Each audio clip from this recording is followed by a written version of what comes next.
Well, we end today's show with the tragic news that Khalif Browder has committed suicide. He was a young New York student who spent 3 years in Rikers Island jail without being convicted of a crime. On Saturday, Khalif took his own life at his home in the Bronx. He was 22 years old. In 2010, when he was just 16, he was sent to Rikers Island without trial on suspicion of stealing a backpack. Earlier this year, the New Yorker obtained explosive video showing the violence to which Khalif was subjected to there.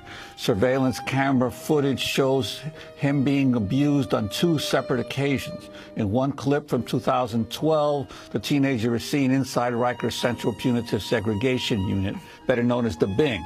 As a guard escorts Khalif to the showers, Khalif appears to speak, and then the guard suddenly violently hurls him to the floor, although he's already handcuffed.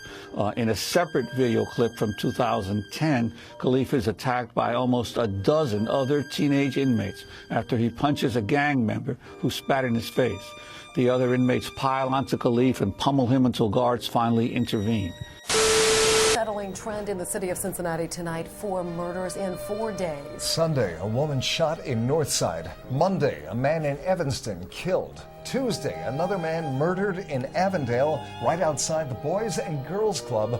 And yesterday, a shooting behind a barber shop in Northwest Fairmont. Now, this doubles the number of murders for all of last December and brings this year's total to 60. What is more disturbing tonight, 55 of the victims were African American. And Newside's Eric Flack talked to advocates tonight about turning around this trend. Eric, what are they saying? Well, Sheree, they say that work to curb murder and gun violence in African American communities like this one is going to take a citywide effort. Did the trauma continue for people of African descent? I need to know. Okay, so now let's do the math.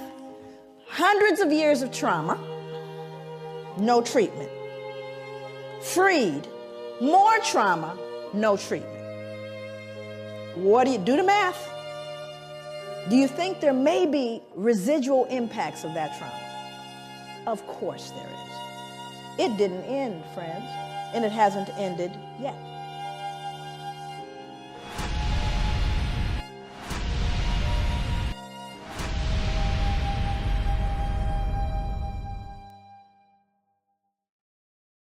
Y'all know, tomorrow is daylight savings time, where the clock goes forward an hour. Can we get that? Wait. You brothers be in a circle. Where's the scripture that talks about daylight saving time? Just raise your hand. Don't yell nothing out. One brother knows. 2. Let me hear this young man right here. You. Zebulon, what tribe you from? Yeah, you. Benjamin. Okay, wow. Benjamin. Okay, you fooled me. All right, give him the mic. Let me hear. Benjamin last time. Shalom leadership. Shalom. Daniel 7:25. Very good. Absolutely. Can we read that real quick? Who's reading for me? Leon. Daniel 7:25. This is where you want to go regarding daylight savings time. Springtime, the clock goes ahead an hour, and fall, it goes back an hour. Spring forward an hour, fall back 1 hour. Come on. Daniel chapter 7, verse 25. And he shall speak great words against the Most High. The he is Babylon the Great. The he is the so-called white man. Go ahead. And shall wear out the saints of the Most High, and think to change times and laws. Now he wore us out in slavery. He changed our identity, our culture, our heritage, took it all from us, and gave us a new identity, culture, and heritage. Then it said, and think to change times and laws. So daylight savings time falls into that, as well as New Year's Eve. As in case y'all didn't know, the new moon for this month began the new year. Are y'all aware of that? So this is the real new year, when the spring begins. So read on. And think to change times and laws, and they shall be given into his hand until a time and times and the dividing of time. Equaling 350 years. So, we've gone over that many times, so I'm not going to go spend too much time on that. The next thing in the news is your friend and mine, Donald Trump. Donald Trump. Now, what I want to say about Donald Trump, I really have nothing to say. Can you get me Daniel 4, I believe it is 17, if I'm not mistaken, about the decree of the watchers? Yes. Daniel chapter 4, verse 17. This is for all you voters out there who voting, looking for someone to guide you in America, this is what God says about the men that are set up. Men or women. Let me be politically correct. Go ahead. This matter is by the decree of the watchers. The watchers are the angels. Go ahead. And the demand by the word of the holy ones, to the intent that the living may know that the Most High ruleth in the kingdom of men, and giveth it to whomsoever he will. So God gives it to whomsoever he wills. Go ahead. And setteth up over it the basest of men. The lowest men on earth are set up as rulers. Y'all hear that? God, so you're looking for some honorable president. Ain't none of them honorable.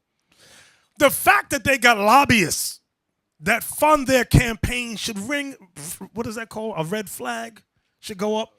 So you got the LGBT, what is that called? What is it? Lust guarantees a booty tragedy. LGBT, whatever it is.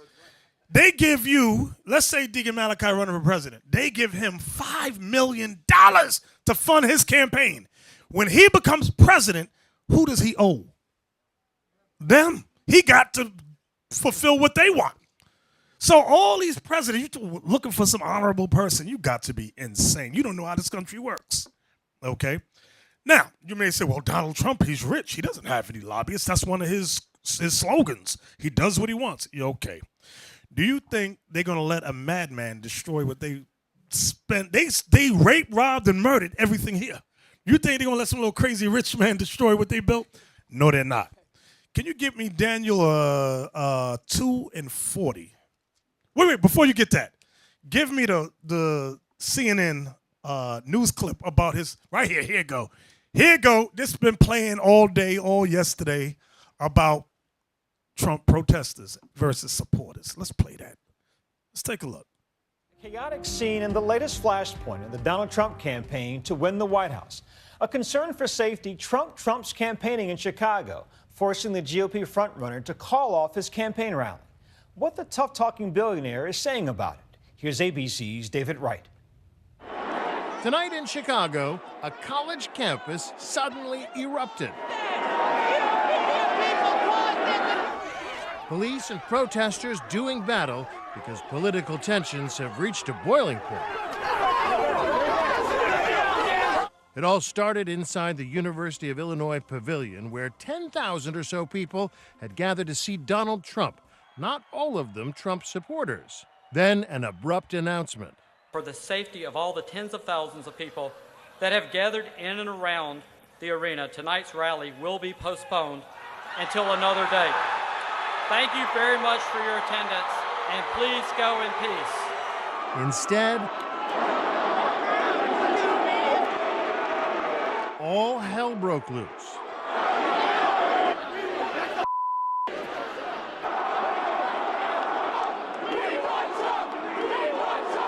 The clash continued even as the crowd spilled out onto the streets. Tonight, Trump on MSNBC blamed it on people angry at Washington. We have a country that's so divided that maybe even you don't understand. I've never seen anything like it. Then he told CNN he's only seen love at his rallies. Nobody's been hurt at our rallies. The tension between Trump lovers and Trump haters has been building for weeks. Get out of here. Out. In Fayetteville, North Carolina this week, a demonstrator being escorted out of a rally got sucker punched by a 78-year-old man. John McGraw told Inside Edition he'd be tempted to throw more than an elbow. The next time we see him, we might have to kill him. He's now charged with assault and battery, but initially the crowd did nothing to stop him. The protester told ABC affiliate WTVD that he was there peacefully, and aside from protesting, he did nothing to provoke the man. If it was the other way around, it would have been a different story. At that same rally, other protesters were attacked by other Trump supporters.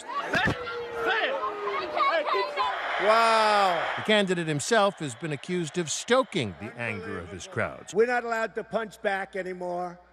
I love the old days. You know what they used to do to guys like that when they were in a place like this? They'd be carried out on a stretcher, folks. Let me tell you something. Now we're going to get to scripture. Let me show you something. Go to Daniel chapter 2 and verse 40 about the last kingdom on earth. Because a lot of y'all want to talk about Kemet Kemet can't tell you what the Bible reveals.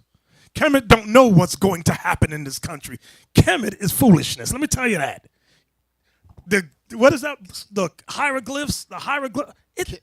Negroes, not only can they not read it and got to run to the white man and say, can you interpret this for us, Mr. White Man? Then what's that dude's name that translated, one of the greatest translators, Francis Chapolian. Francis Chapolier. He translated. Now you got Negroes talking about Kemet and a hieroglyph. Stop it. Watch what God says about this last kingdom right here. Go ahead. Daniel 2 verse 40. And the fourth kingdom shall be strong as iron. The fourth kingdom, it began with Rome. But now remember, Rome fell and was resurrected from the time of Renaissance. So it's really going into America. Go ahead. For as much as iron breaketh in pieces and subdueth all things. Meaning their iron represents their military might. They took down everybody. Go ahead. And as iron that breaketh all these shall it break in pieces and bruise. And whereas thou sawest the feet and toes, part of potter's clay and part of iron. The feet and toes represents America, and the toes represent the European Union, what they call the 10 common markets, or NATO. Go ahead. The kingdom shall be divided. This kingdom shall be divided. Go ahead. But there shall be in it of the strength of the iron. There's in this last kingdom, starting with America, followed by the EU, it has the strength of iron. They have the military might to wipe ISIS off the face of the earth if that was their plan, if that was their agenda. But it's not. Go ahead. For as much as thou sawest the iron mixed with miry clay. It's going to explain the clay now. Go ahead. And as the toes of the feet were part of iron and part of clay, so the kingdom shall be... Wait. You know why the toes, the EU was part of iron? Let me see who's thinking. We went over a class about 2 months ago. Why? I'm digressing for a second. It just popped in my head. Why are the toes part of iron? Oh, Jallo got his hand up. Let me hear him. He never answered a question. I know you're busy back there. You're over there in the dark. Turn those lights on so we can see you. Darkness, dark. Lift it up. Go ahead. Now I see you. Go ahead. Yeah, the nuclear capabilities they have, they share it amongst themselves. Ah, there you go. That's my man right there. You wouldn't have got that answer if you didn't turn those lights on. Remember, we went over this about they had a Treaty of Rome. They sat down after World War II and shared during the atomic age, all their nuclear, like Jonathan mentioned about the weapons, they shared all their technology with the European Union. So that way it would hold, there would never be a World War II or III again. That was their plan. So the dark nations, they didn't share that nuclear stuff with. That's why you got Iran, and they want uranium and all that. We want to share in this understanding too. Esau's like, no, we don't want to share this with you. The agreement was not with you. Exactly. So read that again, Officer Leon. And whereas thou sawest the feet and toes, part of potter's clay and parts of iron. We're going to get to the miry clay now. Go ahead. The kingdom shall be divided, but there shall be in it of the strength of the iron. For as much as thou sawest the iron mixed with miry clay, and as the toes of the feet were part of iron and part of clay, so the kingdom shall be partly strong and partly broken. Now it's going to explain why it's going to be broken. Go ahead. And whereas thou sawest iron mixed with miry clay, here it comes. They shall mingle themselves with the seed of men. They shall mingle themselves with the seed of men, meaning all nations coming together. Go ahead. But they shall not cleave one to another. But they shall not cleave one to another. That what we just witnessed at the Donald Trump rally. You're not going to force with your stupidity nations to come together. It ain't going to happen. I don't care how many signs you hold up, how many lesbians you hold arms with. That's not the prophecy. God says they're not going to cleave together. So to show you that blacks and these lesbians and these feminists do not believe in America's voting, what is that whole system called? Voting system? Whatever it's called. They don't believe it. I'm going to tell you why they don't believe it. Hypothetically, if he's a Democrat, I'm a Republican, if you don't like me, what would you do? Anybody get a clue? Come on. You vote me out, you vote for this guy. That's the way the democratic process works. That whole voting BS, right?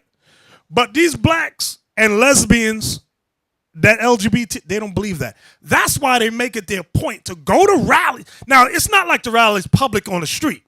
It's inside some type of stadium where you got to, because they have security at the front, you got to sneak in to cause confusion. But I'm like, wait a minute. If you believe that whole voting garbage, why don't you just vote for somebody you like?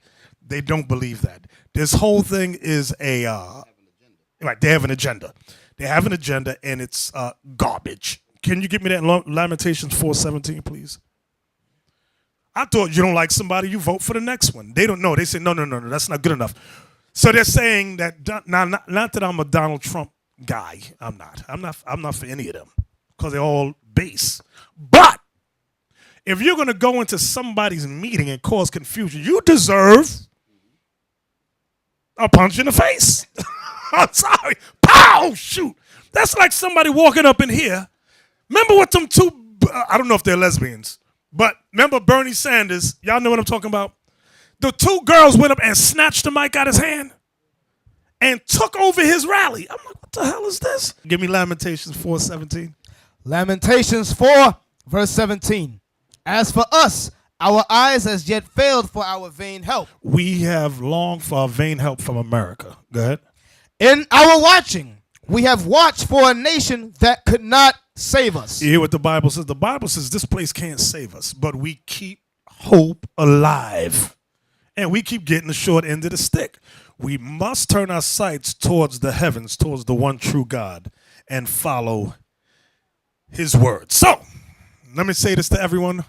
Power to the chosen people. Power to the chosen people.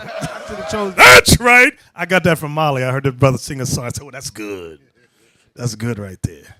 Because we are the chosen people. Can we look? I'm going to go over a topic today. It's going to be somewhat controversial. Some of you may relate to it. Those of you who can't, you will in time. It's called suicide, homicide, and genocide. Those are the three things that plague black and Latinos. Suicide, homicide, and genocide. So, I want to look up the definition of suicide first, so if we can look that up. I want to look that up. Suicide and how it affects blacks and Latinos. Now, we're going to read about some statistics. Suicide is the act of intentionally causing one's own death. Risk factors include mental illness such as depression, bipolar disorder, schizophrenia, personality disorders, alcoholism, or drug abuse. Others are impulsive acts due to stress, such as from financial difficulties, troubles with relationships, or bullying. Those who have previously attempted suicide are at high risk of future attempts. Okay. I'm going to go through an article, then I'm going to show you what the Bible says about suicide. Because I always get emails. It's generally from women looking for some man to make them happy. He doesn't make me happy. Or from some effeminate brother. I just want to kill myself. Can we get the article entitled Gone Too Soon? Gone Too Soon. Black Males and Suicide. Okay. Now, it starts off talking about something that happened in Rikers Island. I wanted this for a reason. At age 16, despite being given no trial, Khalif Browder was imprisoned at Rikers Island, where he would spend the next 3 years of his life unjustly incarcerated. He was assaulted multiple times by both officers and inmates and spent significant time restricted to solitary confinement. After his release, news of his experience was told in national magazines and on television talk shows. Khalif Browder was likely traumatized and debilitated by the torture which was inflicted upon him. He took his life almost 2 years to the day after his release from prison. The death of Khalif Browder highlights many social issues often ignored, including suicide among black males. Little is written and even less is said about the prevalence of completed suicide among black males, despite the alarming rates of fatal self-harm completed by black males every year. In order to reduce the frequency of completed suicide, we must understand the factors which contribute to such behavior. Here are 7 facts you need to know about suicide among African American males. Okay. Increasing rates. Suicide rates for African American males are increasing and have been for the past 50 years. Research by Ward and Collins revealed that for the past 50 years, suicide rates increased by nearly 30% for Black American males. Dying young. The increase in completed suicide among Black males is primarily due to the large numbers of young Black males engaging in self-harm. Completed suicide is the 3rd largest killer of adolescent Black males, with rates continuing to climb. Even more horrifying, the rate of fatal self-harm among Black children ages 5 to 11 is on the rise. Our depression is different. Risk factors for Black males can look different than traditional markers of mental health concerns. This is important as depression is often seen as the precursor to suicidal behavior. Furthermore, anger, irritability, and engagement in violence can all be unsuspected symptoms of depression. Racism is a murderer. All people of color may experience the underbelly of racial oppression. However, racism is said to be a significant factor in exasperating emotional debilitation in Black males. Black males are at greater risk for poor mental health outcomes resulting from racial oppression. Rage, anger, frustration, bitterness, resentment, grief, and despair can all occur over time. These emotions can increase suicidal ideation and are thought to be precursors to mood-related illnesses such as depression.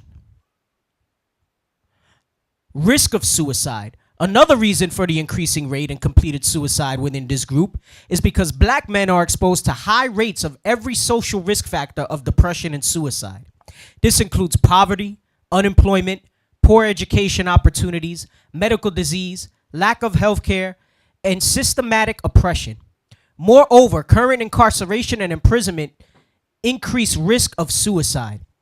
Jennifer Goneman reported in the New Yorker that Kalief Browder attempted to kill himself several times while in confinement, and once following his release from prison before finally taking his life. Now, there was an article. I don't know how many of y'all seen it. It wasn't him, but there was a young man, I think you saw it, where they put a leash on the dude's neck in prison.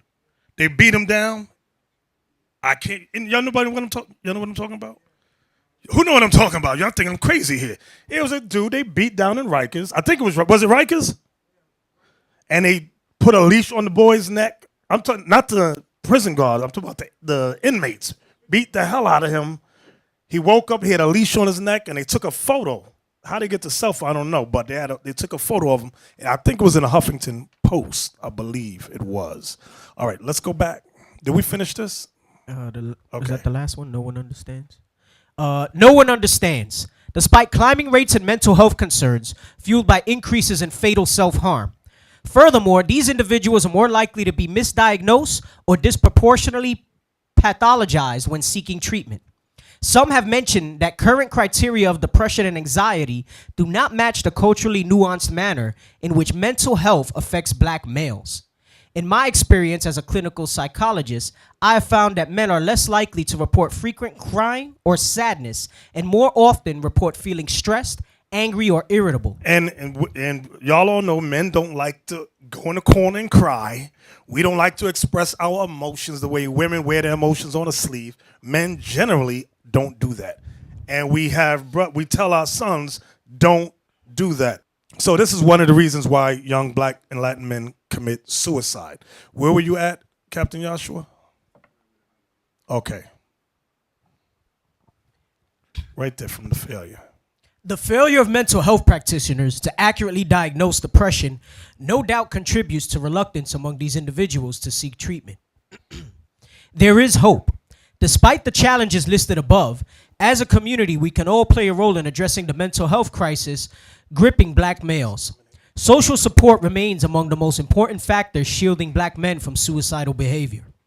African American males who report close family ties, strong romantic relationships, and close friendships are less likely to consider suicide.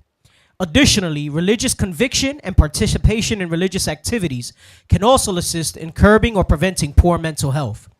Reaching out and being responsive, attentive, and present for the black males in your life may provide assistance. Now, I want y'all see that part where it says religious conviction and That's what I was looking at. participation in religious activities can also assist in curbing or preventing poor mental health.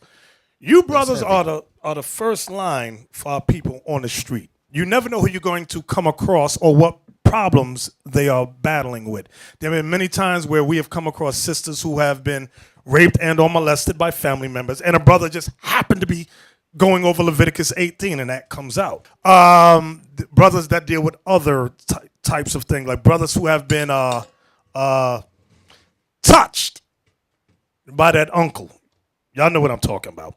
And a lot of times men don't want to acknowledge certain things, but as you as the teacher, listen good to what I'm saying, as you as the teacher, to use the word of the Most High, not to condemn and destroy, but to do what, brothers? Uplift and build. That's what your job is. Where we at? You were reading something, right? Did we finish reading it? I think there was a few more sentences.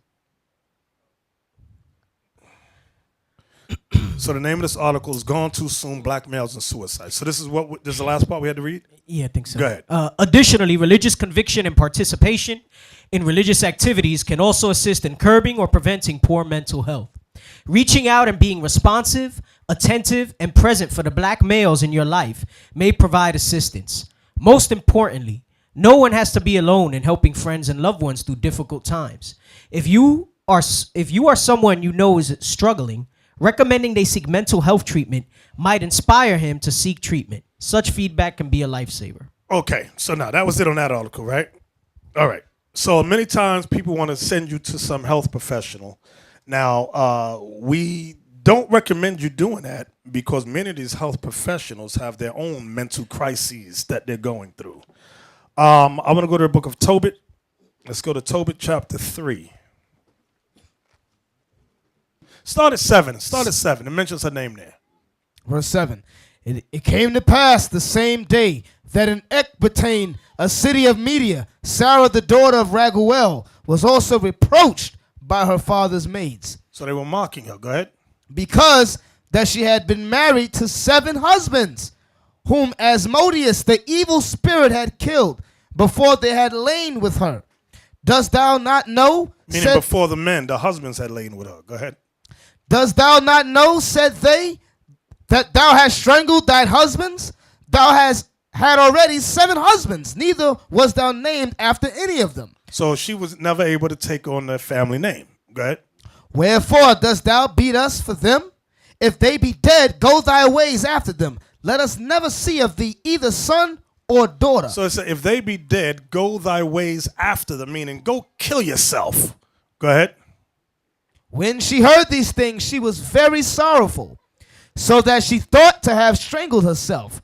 And she said, I am the only daughter of my father. So now she's thinking about suicide. It says she thought she was getting bullied, because that's what it was. You know what they call it on the internet? Cyberbullying.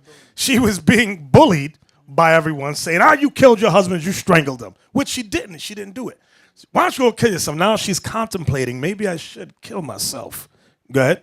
So that she thought to have strangled herself. And she said, I am the only daughter of my father, and if I do this, it shall be a reproach unto him. If I kill myself, let me think about what it's going to do to my father first. Go ahead. And I shall bring his old age with sorrow unto the grave.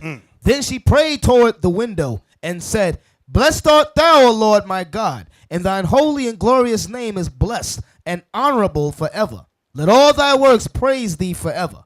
And now, O Lord, I set mine eyes and my face toward thee, and say, Take me out of the earth, that I may hear no more the reproach. O Lord, kill me. That's what she said. Go ahead. Thou knowest, Lord, that I am pure from all sin with man, and that I've never polluted my name, nor the name of my father, in the land of my captivity. I am the only daughter of my father, neither hath he any child to be his heir, neither have any near kinsman, nor any son of his alive, to whom I may keep myself for a wife. My 7 husbands are already dead, and why should I live? But if it please not thee that I should die, command some regard to be had of me, and pity taken of me, that I hear no more reproach. So the prayers of them both were heard before the majesty of the great God. And Raphael was sent to heal them both. That is, to scale away the whiteness of Tobit's eyes. Because he was blind for 8 years. Go ahead. And to give Sarah, the daughter of Raguel, for a wife to Tobias, the son of Tobit. So it was already established in the heavens that she had a particular husband to wed. Now the Lord was setting it in motion for her to marry this young man that was on his way. Go ahead. And to bind Asmodeus, the evil spirit, because she belonged to Tobias by right of inheritance.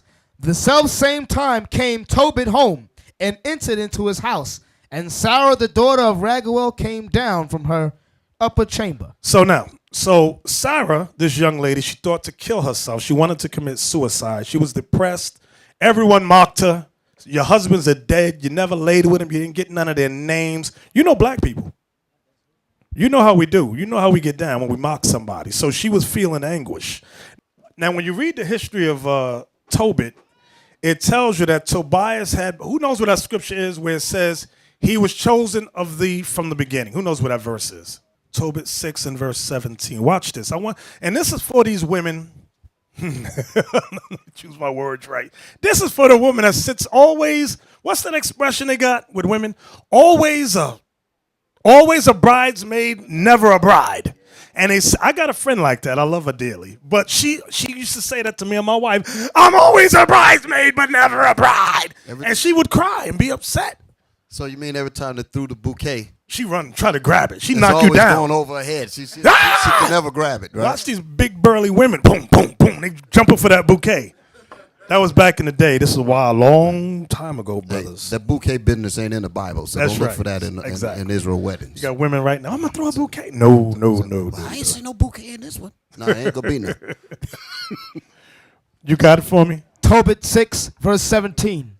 And the devil shall smell it. So now this is the angel instructing Tobias, the future husband of Sarah, how to exorcise the demon that's plaguing his wife to be Sarah. Go ahead. And the devil shall smell it, and flee away, and never come again anymore. But when thou shalt come to her, rise up both of you, and pray to God, which is merciful, who will have pity on you and save you. Fear not. Here it comes. For she is appointed unto thee from the beginning. Stop. That right there. She is appointed unto thee from the beginning. So a lot of times, those men that wanted to marry her, those were not for her. Those 7 dudes that the demon put to death, those were not for her. She had a particular husband that God had ordained for him from way back. Now, this might be too deep for y'all. I know most of us in here think like Negroes and Latinos. You can't imagine that God has a particular spouse for you. No, that's too much. Because you've been going through, some sisters have gone through husbands like Skittles. Bishop was on the road, man. Not all of them, but some of them. Y'all see how fast people eat Skittles? So you gotta cut it out, man. You gotta slow down. Skittles. All right, I'm sorry. Let me go back. Let's go to 2 Maccabees chapter 14. Yeah, this is a Twix moment. 2 Maccabees chapter 14 and verse 37. This is another type of suicide that we read about in the Bible. Now, this one here, it may seem somewhat humorous, but it is understandable because it was at a time of war. Come on. 2 Maccabees 14, verse 37. Now was there accused unto Nicanor one Razus. Nicanor was an Edomite general, a demon. This dude was wicked as hell. Razus was a ruler of the Jews. Go ahead. One of the elders of Jerusalem, a lover of his countrymen, and a man of very good report, who for his kindness was called a father of the Jews. Mm-hmm. For in the former times, when they mingled not themselves with the Gentiles, he had been accused of Judaism, and did boldly jeopard his body and life with all vehemency for the religion of the Jews. So you notice where it says he had been accused of Judaism. Remember, we had laws to keep ourselves separate from the Gentiles. But when Antiochus Epiphanes made the decree that we all be one people, we were all supposed to come together. Razus was like, no, I'm not doing that. We're going to keep these laws and stay amongst ourselves. So the people, the Gentiles, was accusing him of Judaism. Go ahead. So Nicanor, willing to declare the hate that he bare unto the Jews, sent above 500 men of war to take him. For he thought by taking him to do the Jews much hurt. That's that smite the shepherd and the sheep shall scatter. That's the same point of view. They always had that. That dude seems like the leader. Take him out. We'll hurt the Jews immensely. Go ahead. Now when the multitude would have taken the tower and violently broken into the outer door and bade that fire should be brought to burn it, he being ready to be taken on every side, fell upon his sword. So he fell upon his sword. He got the sword and he stabbed himself. You'll never take me alive. One of those type of things. So Razus stabbed himself. Go ahead. Now that's called something else in Japanese culture. Is that Harry Carey, if I'm not mistaken? Harakiri, where they stab themselves and they do the cut. So Razus did that type of thing. Sepulchre? Okay. Go ahead. Choosing rather to die manfully than to come into the hands of the wicked, to be abused otherwise than beseemed his noble birth. Right. Stop. You see what it says? Than to be abused otherwise. Let me tell you how wicked these people are. They would maim you and march you around. Like, remember, how many of y'all saw the movie, not 5 Heartbeats? What's the one where the Edomite? Braveheart. Y'all saw Braveheart? Remember they had tortured him and they said they wanted him to say something on behalf of the king. And then he yelled out freedom, if I'm not mistaken, if that was the last word. Right. Then they cut his head off. But they were torturing him first. And this is what, and you read about that in the book of Kings, because Saul said they would do that. Remember, David went to get Saul's body back because the Philistines was stabbing the body, making mockery, and marching it around as a trophy. So Razus said, well, they're not going to take me like that. I'm going to kill myself. Because remember, it's 500 men against him. 500 to 1. Go ahead. Choosing rather to die manfully than to come into the hands of the wicked, to be abused, otherwise then beseemed his noble birth. But missing his stroke through haste. He missed his stroke, meaning he missed a vital organ. He missed it.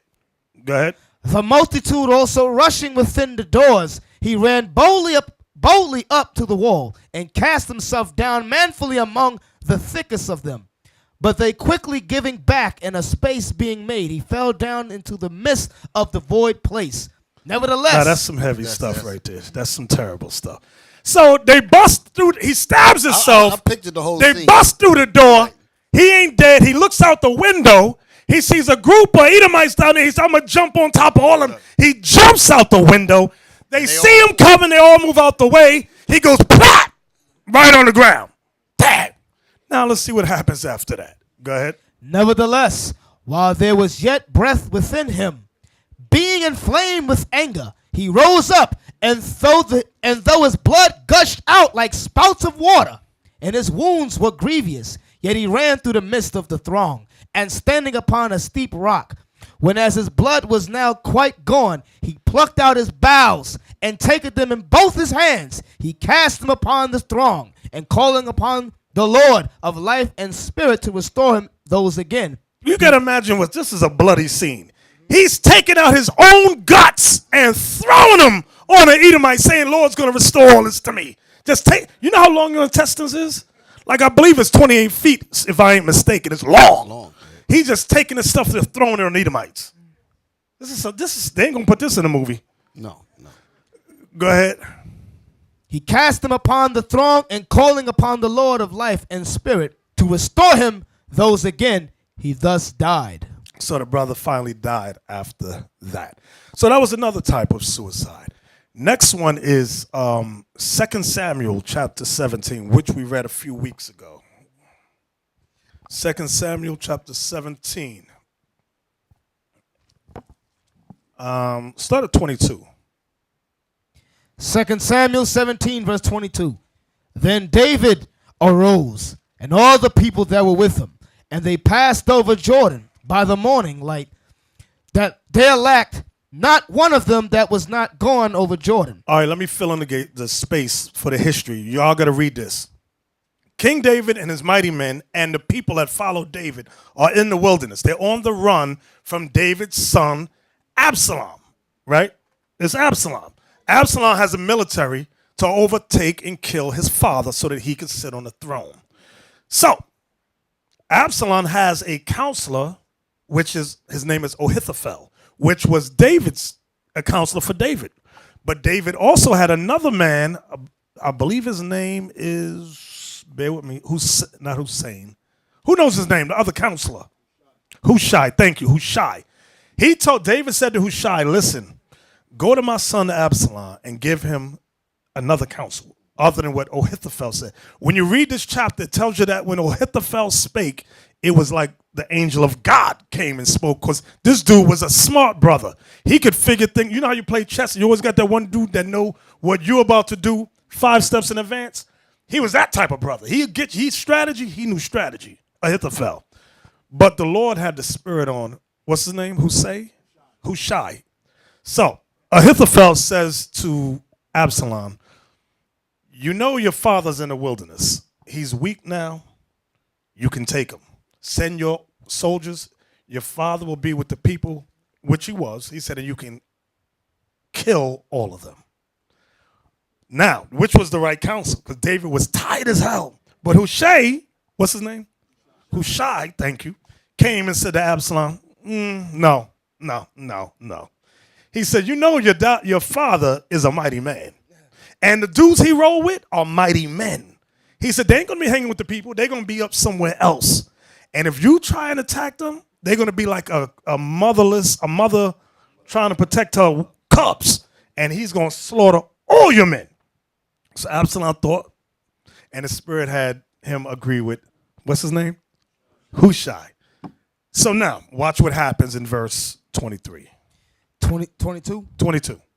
Then David arose, and all the people that were with him, and they passed over Jordan. By the morning, like there lacked not one of them that was not gone over Jordan. And when Ahithophel saw that his counsel was not followed, he saddled his ass and arose and gat him home to his house, to his city, and put his household in order, and hanged himself and died, and was buried in the sepulchre of his father. Now that's some ego for you right there. This dude was so ego-driven that if you didn't listen to his counsel, he killed himself, because he had built up such a reputation of being the smartest brother in Israel. You didn't listen to him, I'm going to kill myself. So here's another example of a brother taking his life due to his arrogance. And he probably knew, listen, David's going to come and kill all of us anyway. See what you done did? He probably blamed Absalom. That's your fault I'm killing myself. Somebody leave a note, this is all your fault. You got to watch those spirits. Give me Matthew 27 and 5. Matthew 27, verse 5. And he cast down the pieces of silver in the temple and departed and went and hanged himself. This was Judas Iscariot. When he realized that his plan to have Christ arrested, the spirit, Satan, you know when Satan have you sin? And after you sin, Satan, he leave you. And now your senses come back and you're like, what did I just do? It's like when you commit adultery with somebody. The minute the act is done, Satan said, you're on your own now. There you go. And then that feeling of guilt goes, what the hell did I just do? That's how Satan do you. That's how he do you. And we read about that with, what was her name? Tamar, if I'm not mistaken. David had a stepson who liked his, what's her name? Amnon and Tamar. Where as soon as he loved her, after he had sex with her, he realized he hated her guts. But that's what happened. Your senses come back to you, and you realize what you did was wrong. So that's what happened with Judas Iscariot. And he killed himself. So now, let's go to the book of Sirach, chapter 30. This is what the scriptures say, because I know not a lot of you, but a lot of us, I'll say that. I'll word it like that so nobody feels like I'm pointing the finger at them. That we feel like there's no way out in this captivity. Nothing goes our way in life. Sirach 30. Let's start at verse 21. Sirach 30, verse 21. Give not over thy mind to heaviness. Give not over your mind to heaviness, meaning depression. Don't give your mind to depression. Go ahead. And afflict not thyself in thine own counsel. And don't afflict yourself in your own counsel. You know how them thoughts come in?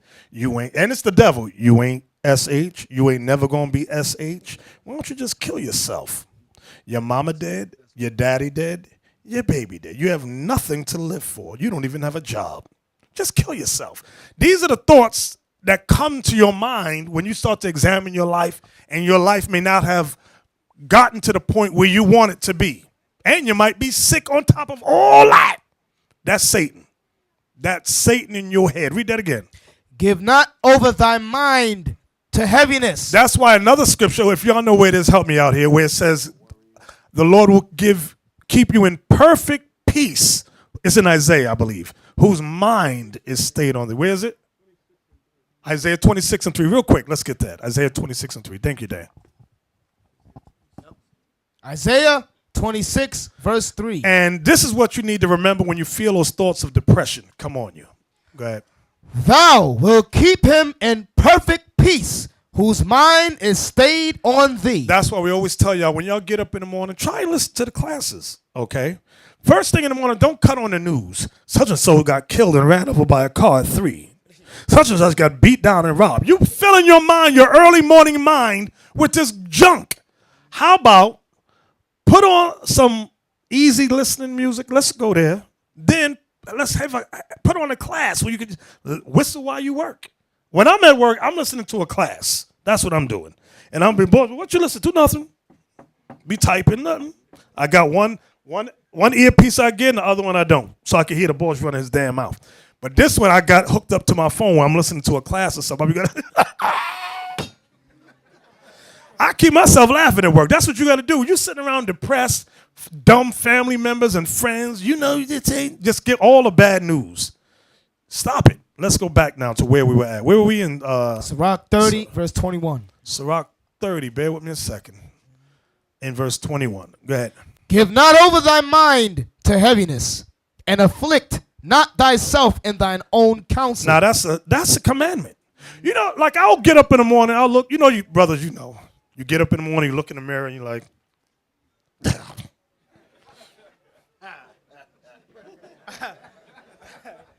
you ain't built the way you used to be when you was 25 years old. You know when you had that rippling stomach? You young guys, y'all don't know what I'm talking about. Because you already got a flat stomach. Those of us that's older, you know what I'm talking about, right, Joakim? I know you know what I'm talking about. There you go. Where's Zakai? Zakai, you know what I'm talking about in the back? I know you know what I'm talking about. Don't worry, y'all going to lose it I know you know what I'm talking about. Yeah, you might not know, really. Not yet, almost, but. I used to be like them. So, did we finish that? That was verse 21. Read that on. 22.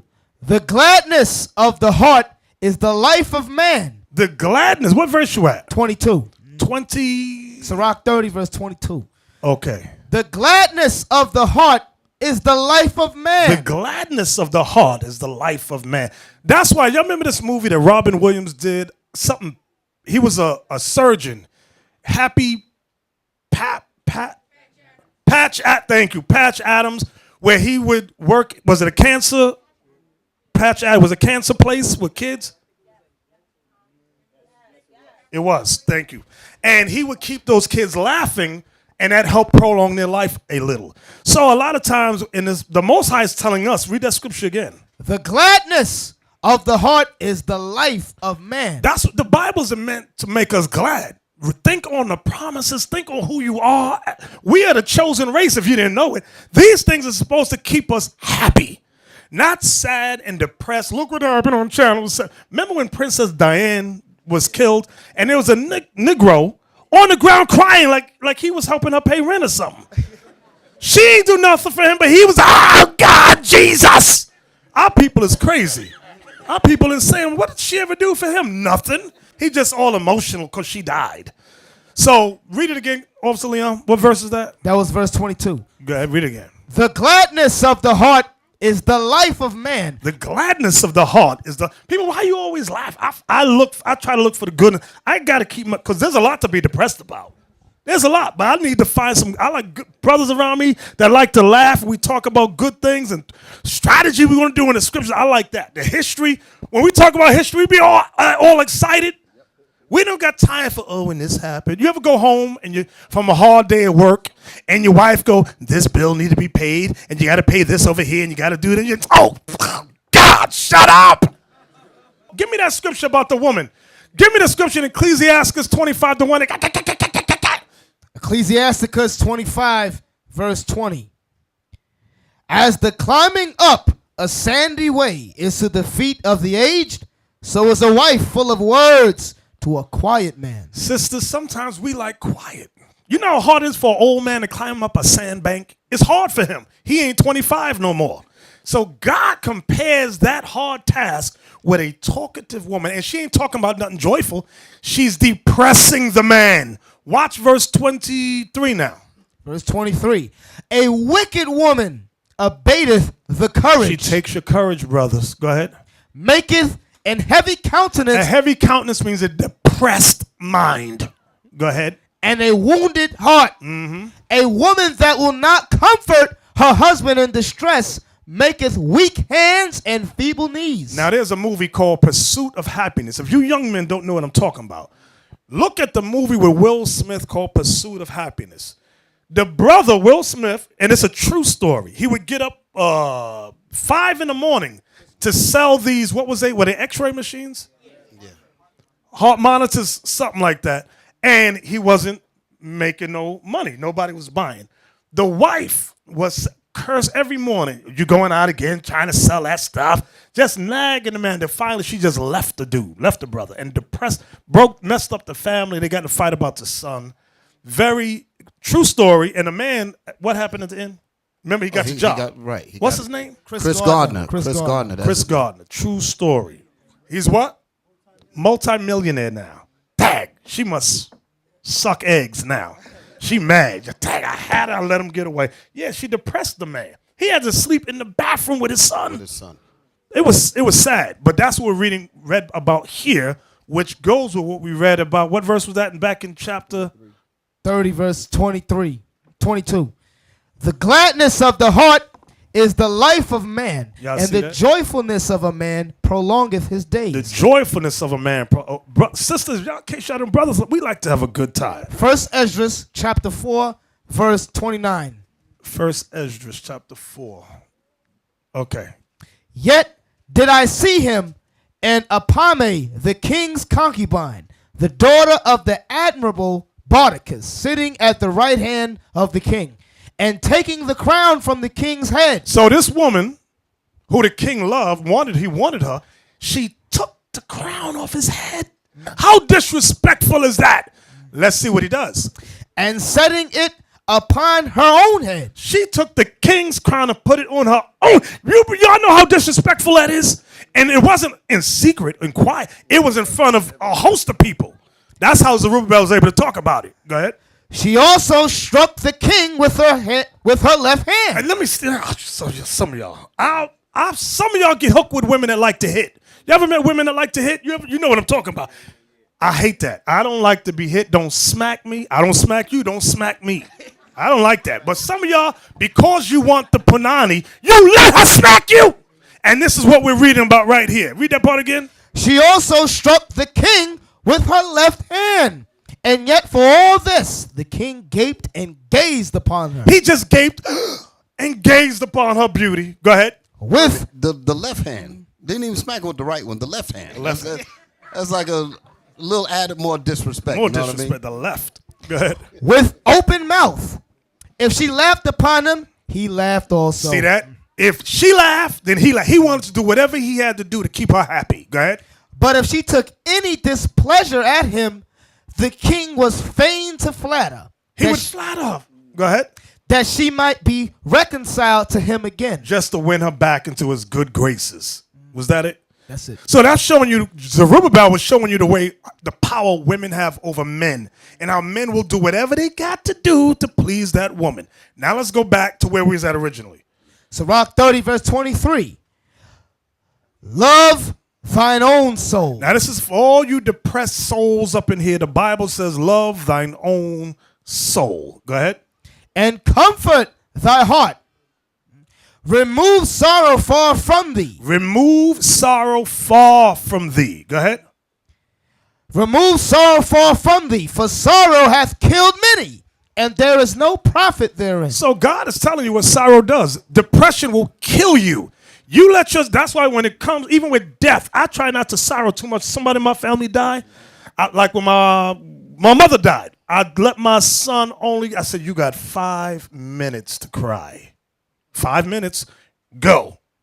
And that was at the funeral home because I'm meditating on this, okay? Because you let yourself cry, especially if the person is not worthy. That sorrow will take hold of you and destroy your spirit, destroy your soul. Don't fall apart in sorrow over nothing. Read the whole verse again. That verse is heavy. Love thine own soul and comfort thy heart. Remove sorrow far from thee, for sorrow hath killed many, and there is no profit therein. Go ahead. Envy and wrath shorten the life. So not only does sorrow kill you, he comes back and says jealousy, which is envy, and wrath, anger, shorten the life too. Go ahead. And carefulness. And worry, careful. I'm worrying about this. I'm worried about that. You know, women do that a lot. They worry about everything under the sun. Men, we will wait to the last minute. Mm-hmm. And we'll have a good time waiting. But not them. Oh, we got to do this and we got to do that. But that's next month. Yeah, but we got to get prepared for it now.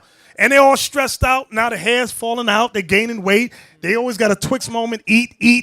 I don't know. I'm just gaining weight now. And life is not good. Why is Jesus doing this to me? Babe, you're doing that to yourself. You're doing it to yourself. Stop it. Go ahead. Envy and wrath shorten the life, and carefulness. And that envy shorten the life goes back to, I think you was talking about keeping up with the Joneses. Yeah. She looking out the window, looking what her girlfriend Susanna got. Oh, look at the car she got. But you got a jalopy. Oh, look at those new shoes she got. Meanwhile, you got run over shoes. Look at the school their kids go to. Their kids go to private school. Yours go to public school. You on the bus. So she's always, I'm not saying no men does it, but most men, we tend not to do that. Women do. They compare themselves with every other woman around them, and that spirit of envy comes in. Read verse 24 again. Envy and wrath shorten the life, and carefulness bringeth age before the time. That's why some women be 30 years old, look 65. They just worry. It brings age. That's why they're always in the mirror with the creams. Oh, I got to make myself look younger. Why? 25. Go ahead. A cheerful and good heart will have a care of his meat and diet. You might ask yourself, what does that verse have to do with what we read above? It has everything to do with it. What do most women do when they get sad, depressed, envious, or angry? Eat. Now, let's go to 2 Esdras chapter 7. 2 Esdras chapter 7 and verse 6. Watch this. The book of 2 Esdras chapter 7 and verse 6. Now the question is, is it okay if I kill myself? And just because I'm sad, just because I'm depressed, is that okay with God? The answer is no. This is going to explain why here. 2 Esdras 7 and 6. There is also another thing. A city is builded and set upon a broad field and is full of all good things. The entrance thereof is narrow and is set in a dangerous place to fall, like as if there were a fire on the right hand and on the left a deep water. So the angel is explaining to Esdras. He said, this is how the Israelite life is. Imagine a kingdom, the kingdom of heaven set on a hill. And in order to get there, there's a narrow path so that only one person could walk at a time. One side is water, one side is fire. Go ahead. And one only path between them both, even between the fire and the water, so small that there could but one man go there at once. If this city now were given unto a man for an inheritance. This is the kingdom of heaven given as an inheritance for the Israelites. That's what he's talking about. Go ahead. If he never shall pass the danger set before it, how shall he receive this inheritance? There's your answer right there. If you in your mind, you are so depressed, so sorrowful, you say to yourself, I'm just going to kill myself. I can't go through that trouble, because the fire and water represents the trouble in your life. If you say to yourself, I'm not going through that, then you're not going to get the kingdom. That's what the angel is saying to him. Read on. And I said, it is so, Lord. Then said he unto me, even so also is Israel's portion. That is Israel's portion. Being in captivity, we have to endure whatever trials and tribulations come across us. Go ahead. Because for their sakes I made the world. So the world was not made for everybody. The world was only made for the Israelites' sake. Go ahead. And when Adam transgressed my statutes, then was decreed that now is done. Then were the entrances of this world made narrow, full of sorrow and travail. Y'all see that? This world was made narrow, full of sorrow. So we're all going to have sorrow in our life. Don't think you're going to escape sorrow. The remedy, the recipe, or the formula to overcome it, we've read. Joyfulness, gladness of the heart, meditating upon the word. That's how you overcome it. Then were the entrances of this world made narrow, full of sorrow and travail. There are but few and evil, full of perils and very painful.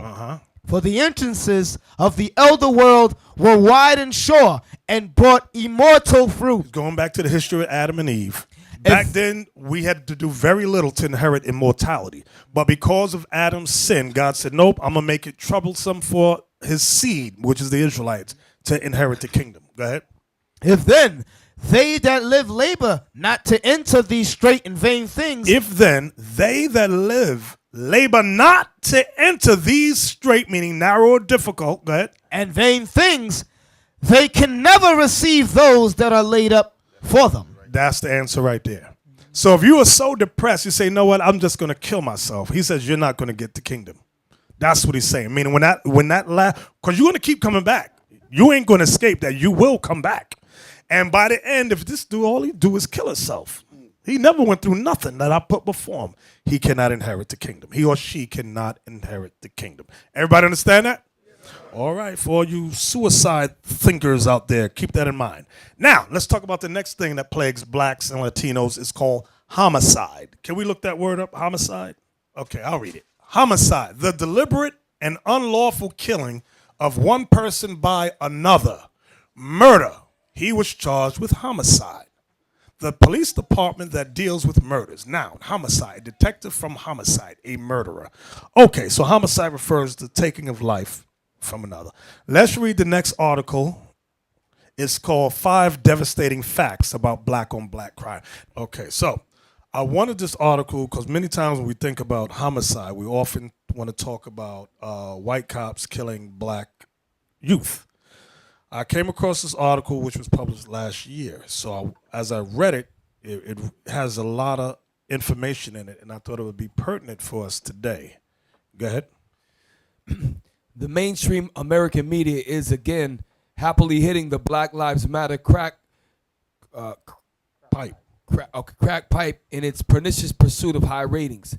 These bloodlusting junkies were nowhere to be found when, haunting predictably, Chicago News headline after headline detailed the carnage that has consumed dozens of communities in the city where black men kill each other with terrifying regularity. So they're talking about black men killing each other with terrifying regularity, meaning it's a regular thing. Go ahead.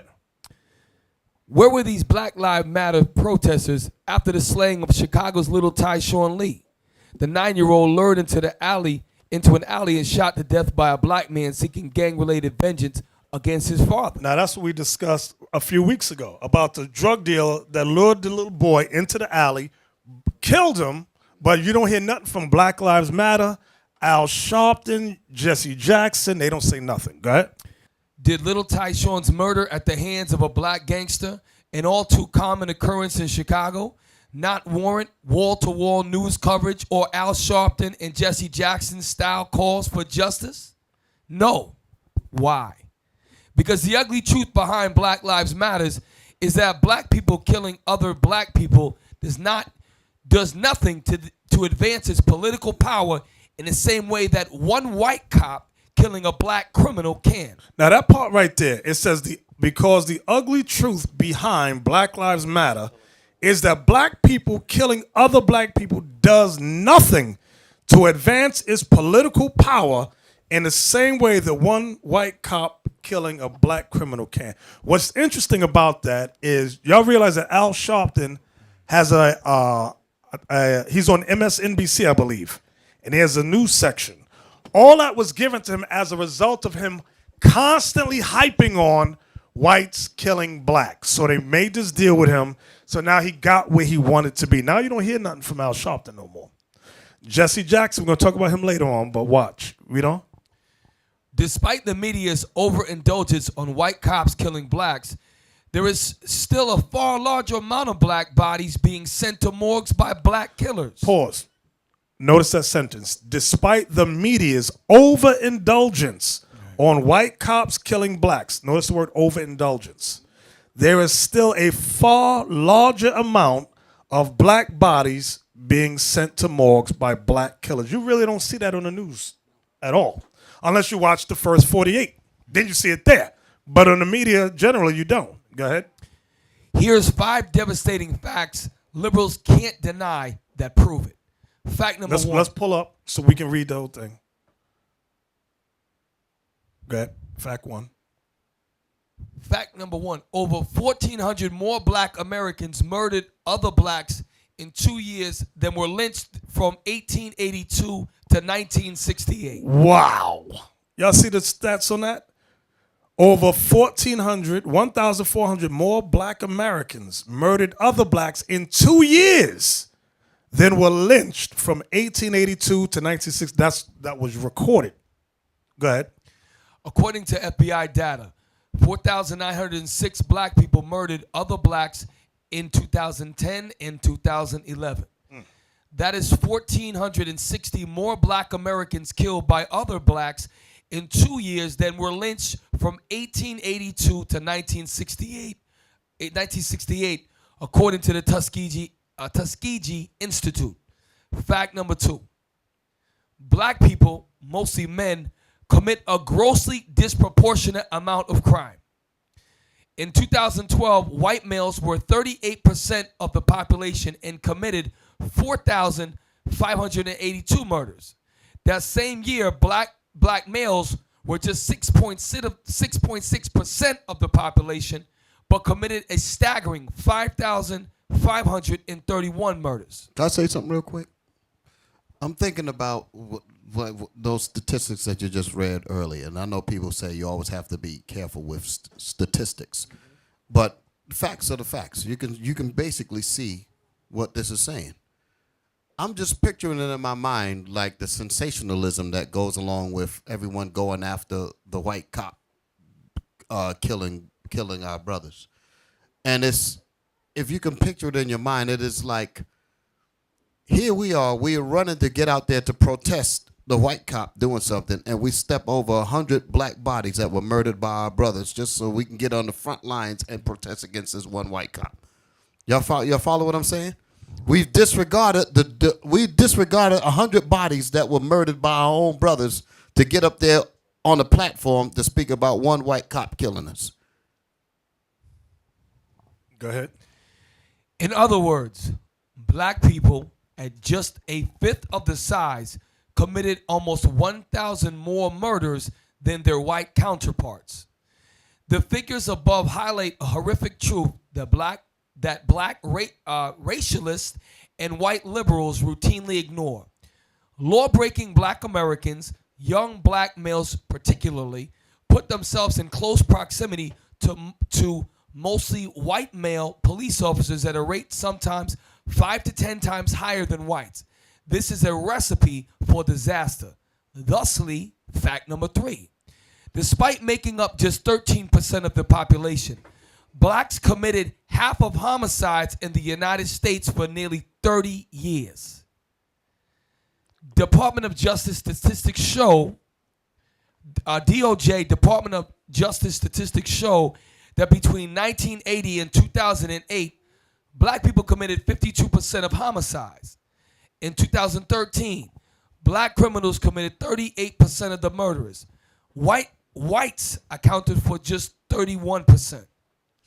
There are 5 times fewer black people than white people in America, and yet they consistently carry out a larger share of the crimes. Given this rate, it's no wonder that there aren't more assistances where cops kill black criminals. Fact number 4.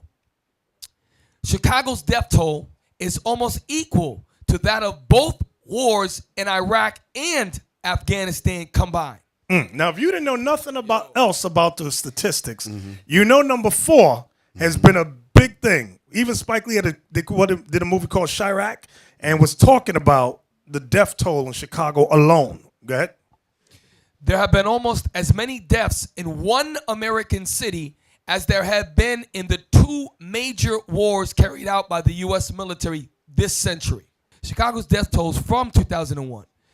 November 26, 2015 stands at 7,401. The combined total deaths during Operation Iraqi Freedom 2003 to 2015, 4,815. And Operation Enduring Freedom / Afghanistan from 2001 to 2015, 3,506. Total 8,321. So y'all got to see the disproportionate way that black people kill, and we all know it, but we like to try to ignore it. Fact number 5. It would take cops 40 years to kill as many black men as have died at the hands of other black men in 2012 alone. Now that's some heavy stuff right there. I got to read it again. It would take cops 40 years to kill as many black men as have died at the hands of other black men in 2012 alone. In 1 year. It'll take 40 years of police killing our brothers to equal the amount of death that we cause each other in 1 year. So he's saying from now, go back from 2015, go back 40 years with cops killing blacks, it would equal 1 year of what blacks did to each other in 2012 alone. So again, why is it that the 1 year, all of the murder that happened in 1 year, how come none of that makes the news? That's the point. And the reason why is because we give an excuse to ourselves by saying, well, it's because we're mentally crazy. We're disproportionately this. We make excuses for the killing of each other. Y'all getting it now? I'm trying to bring it more so I can relate it. Do y'all really see it? Yes, sir. Okay. Can I add something to what he said, Bishop? Y'all got to look at the excuses they give. They say it's because of the single parent households. The mothers are raising the kids by themselves. They don't have no education. They can't find no jobs. Thank you. They don't have, and then look at the solutions they bring to the table. It's always open a community center, throw more money at the problem when it's a morality issue. Our people have no morals. The only thing that's going to fix the issue is thou shalt not kill. The laws of God is what's going to fix the issue. But when you look at the people that they're putting to be the spokesman, it's always open a community center, open more basketball grounds. Oh, the kids are cooped up in the house, they hot, they need to go outside and play. That's not the issue. You got demons that you want to put in an arena where you spend your money. It's a waste of money, first of all. I would not create more parks.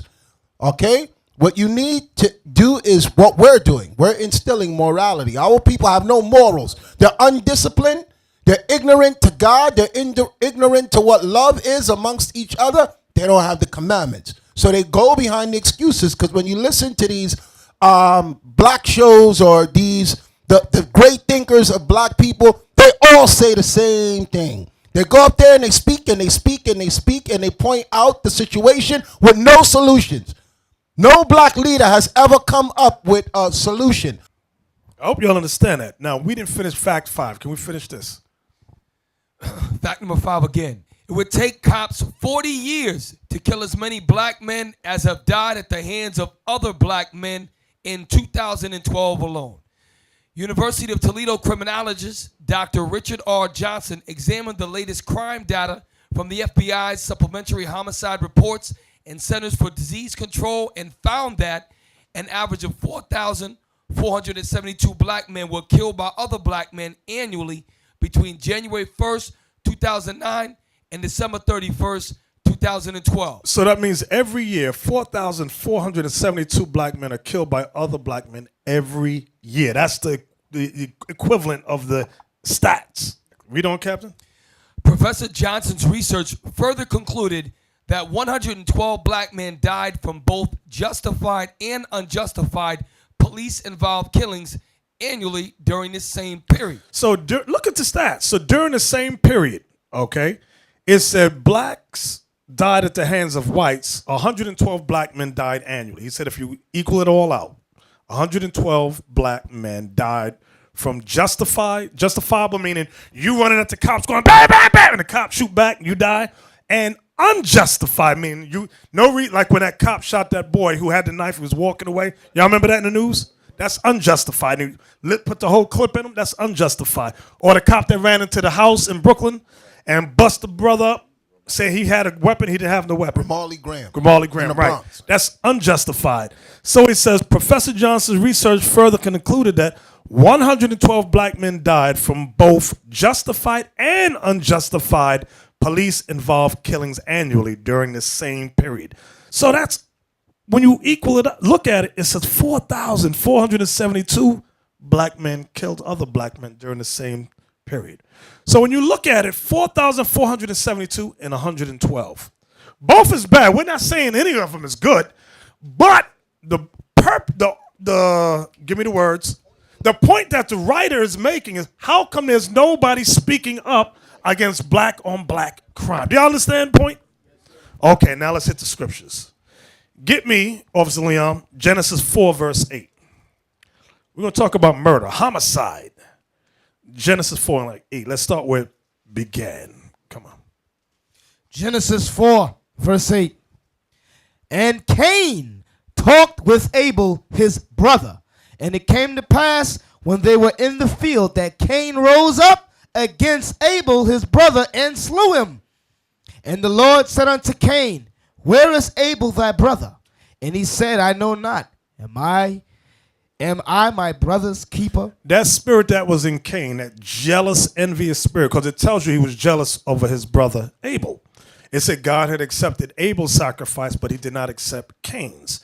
Abel sacrificed sheep and goats, and Cain sacrificed lettuce and cabbage. And God got mad. So what the hell is this lettuce and cabbage stuff? I'd say I want a blood sacrifice. This dude come with... Bring me a bush. Yeah, bring a bush. So then when God asked him, where's Abel, your brother? He said, am I my brother's keeper? That spirit, what I want you to understand, that same spirit that was in Cain is in the black and Latin community today. Read that question again that he says to the Lord. Am I my brother's keeper? That is the mentality of blacks and Latinos today. Am I my brother's keeper? In other words, I ain't over him. To hell with him. You know, that same spirit. Watch this. Go to Genesis 9 and 6. Well, it said, I'm not my brother's keeper, but white America is my brother's keeper. Right, exactly. The white man is meant to watch over my brother, but we are not meant to watch over our brothers. I kill my older brother, it gets no attention, but when you kill him, daddy, when you kill him, then I got a problem. Exactly. Watch this, what the Lord said. Genesis 9, verse 6. Whoso sheddeth man's blood, by man shall his blood be shed. For in the image of God made he man. That is a divine principle throughout the earth. It says, whoso sheddeth man's blood, by man shall his blood be shed. That's why you see certain brothers and recently more sisters dying at the hands of others. And you and I may think that person is innocent. Sometimes they're not innocent. When the scriptures say nobody ever died being innocent, some of them are dying because they have been guilty of killing others in the past and thought they got away with it. Everybody understand that? Nobody gets away with nothing. Get Leviticus 24:17. Leviticus 24 and verse 17. Leviticus 24, verse 17. And he that killeth any man shall, and he that killeth any man shall surely be put to death. So that principle carried from Genesis all the way to the time of Moses. Many times people say there was no law before Moses. There was law before Moses. Oh, ignorant one. You think when the Bible says God breathed into Adam the breath of life, it was more than just, it meant he gave him divine laws too. That Adam's job was to teach the people, okay? That's why when Cain killed Abel, go back there. Go back to where Cain killed Abel. This is why he said what he said. Genesis 4. Start at 13. Listen good to what Cain says. Genesis 4, verse 13. And Cain said unto the Lord, my punishment is greater than I can bear. Behold, thou hast driven me out this day from the face of the earth, and from thy face shall I be hid. Yeah, he got plagued with leprosy. Go ahead. And I shall be a fugitive and a vagabond in the earth. Here it comes. And it shall come to pass that everyone that findeth me shall slay me. Why? There's two things. There's who and why, but I want to deal with the why first. Yeah. My question is why? The why is because he has just slain his brother. He committed murder. You're on it. Yes, so the law says if you kill, God will get you. You'll die in return. Exactly. Because Cain already knew the law. Cain already knew if you kill somebody, the law is by man shall you be put to death. How did Cain know that? Adam had to have taught him that law. And that also proves there was more than just Adam and Eve, Cain and Abel. He said, whoso findeth me, letting you know, all you Christians up in here, there was more people on the earth than just Adam and Eve. Right. Who's going to kill him? So you got these Kemetic community, dumb as hell, who say, oh yeah, Moses copied the 110 negative confession garbage from Ma'at. Listen, you dummy. Their laws was from the time of Adam. You don't know the Bible, but you chat, chitty chat, and Negroes, ooh, yo, Kemet is deep. No, they're not deep. They're dumb as hell. I mean, Kermit is deep. Yeah, Kermit. The Kermit I made a community. mistake last time when I was teaching, and I said a Kermitic Israelite community, and the brothers That's had to good. come. And I said, what? Did I say that? And I listened to the tape and said, yeah, I called him Kermit. That's it, Kermit. And I said I had frogs on my mind. So can y'all see there was laws before Moses? Do y'all see it? Yes, okay. Now, from there, give me Matthew 5:21. So what we read was law of sacrifice. We read the law of murder. Morality, right. Now, Matthew 5:21, please. Matthew chapter 5, verse 21. Ye have heard that it was said by them of old time, thou shalt not kill. That is in the 10 commandments, meaning thou shalt not murder. Read on. And whosoever shall kill shall be in danger of the judgment. Right, because you're going to get put to death. The judgment is you kill, you get put to death. Go ahead. But I say unto you. All I want is that one verse. Okay. No, read the next one. Let me hear. Verse 22. But I say unto you that whosoever is angry with his brother without a cause. Wait. Where is he based? Where can we guess that he's basing this on? If you're angry with your brother without a cause. Yes. Cain and Abel. It's going right back without a cause. Abel did nothing to Cain. Cain was jealous and envious. Go ahead.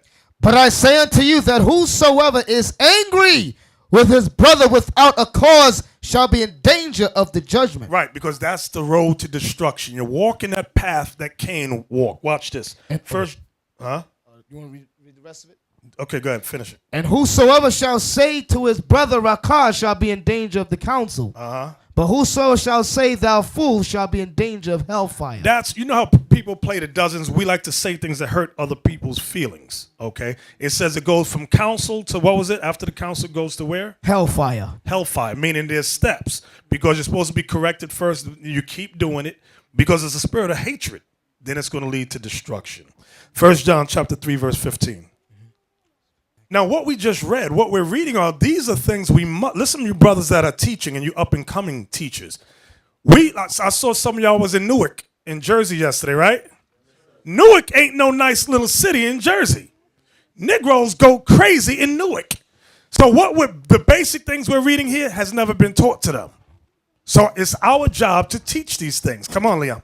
1 John 3:15. Whosoever hateth his brother is a murderer. Be right, because people, men and women say, I never killed nobody. But the Bible says if you so much as hate your brother, you are a murderer.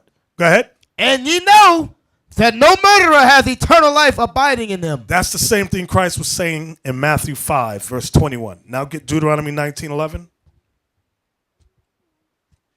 And what I'm showing you, Christ taught the commandments. I don't know where people get this thought that Christ made his own doctrine. Everything Christ said was based upon the law. Come on. Deuteronomy 19, verse 11.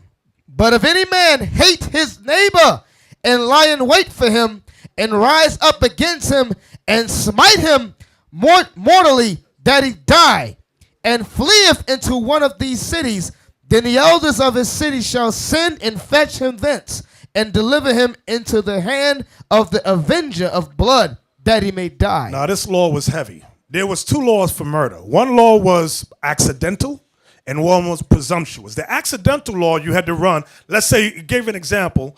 You're in the field with an axe, and an axe handle flies off and go whoosh into your brother's head. You had to run to the city of refuge, and if you got into the city of refuge, you had to stay there until the high priest died. You had to stay in that city. You couldn't leave that city because the avenger of blood is your next of kin. Meaning, you killed my brother, I'm the next of kin. My duty is to kill you. So I would chase you behind. You get to the city of refuge before I could get there. I can't touch you now. But if you step out of the confines of that city, you would get it. But now what we read in Deuteronomy 19 and 11, this is not an accidental death. This says, if any man hate his brother, his neighbor, and lie in wait for him. You know what it is? You're scheming on a Negro. I don't like that dude right there. And you plotting. It says you lie in wait for him and rise up against him and smite him mortally that he die. And then after you do it, you run to the city. It says, then the elders of his city shall send and fetch him to get the nigga out of there. He did that on purpose. He lied in wait for him. Now he think he's slick. Running to the city of refuge. Drag him out and bring him to the avenger of blood. See, once that word, the whole thought behind that whole setup was, if you knew that you had did this thing presumptuously, you wouldn't even run to the city. So in your mind, you said, well, I better not even do this thing, because if I even go to the city, they're going to throw me right back out there and let me get torn up. Exactly. John 7:19. John 7:19 and 20. The book of John chapter 7 verse 19. Did not Moses give you the law, and yet none of you keepeth the law? Now he was talking to a group of Israelites, Pharisees and them, that said they believe in Moses. He said, Moses gave you the law, but none of you keep the law. Go ahead. Why go ye about to kill me? Why are you going about to try to kill me? This is what Christ is saying to the quote-unquote Old Testament Israelites that claim they believe in Moses. Was that verse 20? No. Verse 20. The people answered and said, thou hast a devil. Who goeth about to kill thee? See what they said to Christ? You got a devil on you. Who ain't nobody trying to kill you? Not realizing that Christ knew their spirit. He saw the hatred and the anger within them. Watch John 8. Jump over the next chapter. John 8:37 to 44. John 8:37. I know. Now what I want y'all to see with this, the same spirit that was in the Pharisees, that spirit of hatred, is in the Kermatic Israelite community today. That same hatred spirit is in Israelites today. Watch. Verse 37. I know that ye are Abraham's seed, but ye seek to kill me, because my word hath no place in you. I speak that which I have seen with my father, and ye do that which ye have seen with your father. They answered and said unto him, Abraham is our father. Jesus saith unto him, if ye were Abraham's children, you would do the works of Abraham. Right. The only thing that makes you Abraham's children, if you do the works Abraham did. Go ahead. But now ye seek to kill me. But you seek to kill me. Go ahead. A man that hath told you the truth, which I have heard of God, this did not Abraham. ye do the deeds of your father. Then said they to him, we be not born of fornication. We have one Father, even God. Jesus saith unto them, if God were your father, you would love me. For I proceeded forth and came from God. Neither came I of myself, but he sent me. Why do you not understand my speech? Even because you cannot hear my word. Ye are of your father, the devil. Uh-oh. And the lust. Ye are of your father, the devil. Watch what he says. And the lust of your father ye will do. He was a murderer from the beginning. So who is Christ saying their daddy is? Cain. He said, you walking in the path of Cain. All that hatred you got all up in y'all, he said, you're doing the same thing Cain did. That's the same spirit in many Israelite camps today.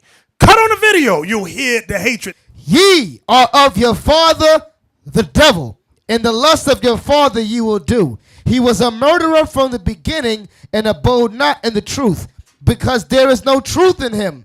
When he speaketh a lie, he speaketh of his own, for he is a liar and the father of it. Go ahead. And because I tell you the truth, ye believe me not. So this is why there's a lot of anger when we teach the word of the Most High, in sincerity and in truth. We're not teaching to condemn anybody. Our prayer is that all Israel repent and keep these commandments. Okay? From there, get me John 16, verse 2. John 16, verse 2. They shall put you out of the synagogues. Yea, the time cometh that whosoever killeth you will think that he doeth God's service. Now, Christ was prophesying particularly about an individual. Let me see who knows who he's particularly prophesying against. Let me hear this young man on my left. Yeah, you.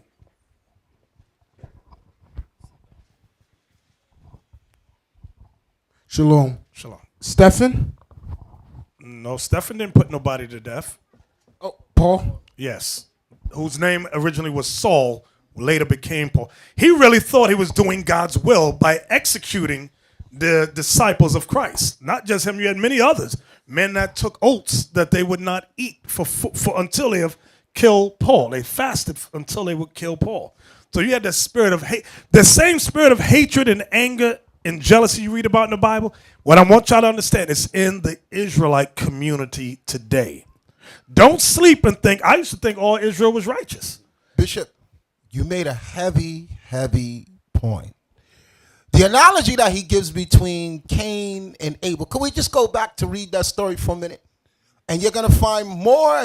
When you read the scriptures and the Most High reveals more things to you based on what the bishop is saying. Because there's arguments that the law was stolen and we never had a law.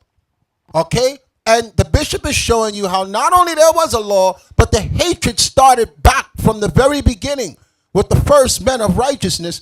Go back to Genesis chapter 4, verse 3. Genesis 4, verse 3. And in process of time it came to pass that Cain brought of the fruit of the ground an offering unto the Lord. So laws were being kept where offering had to be brought. Someone told them that they had to keep a law. Read on. And Abel, he also brought of the firstlings of his flock. The what? The firstlings of his flock. Guess where that's written? Where is that written? To bring the firstling of your flock. In the law of Moses. Did not the book of Malachi, the Most High got on the priests because they were not bringing the firstlings of the... So where did they get this from? Because there was a law. There was already a law in place from the time of Adam and Eve. Why would he know to bring the firstling of the flock? Read on. And the Lord had respect. No, I'm sorry. Go back to 4. And Abel, he also brought of the firstlings of his flock and of the fat thereof. That's in the law, and the fat thereof, to burn it as an offering.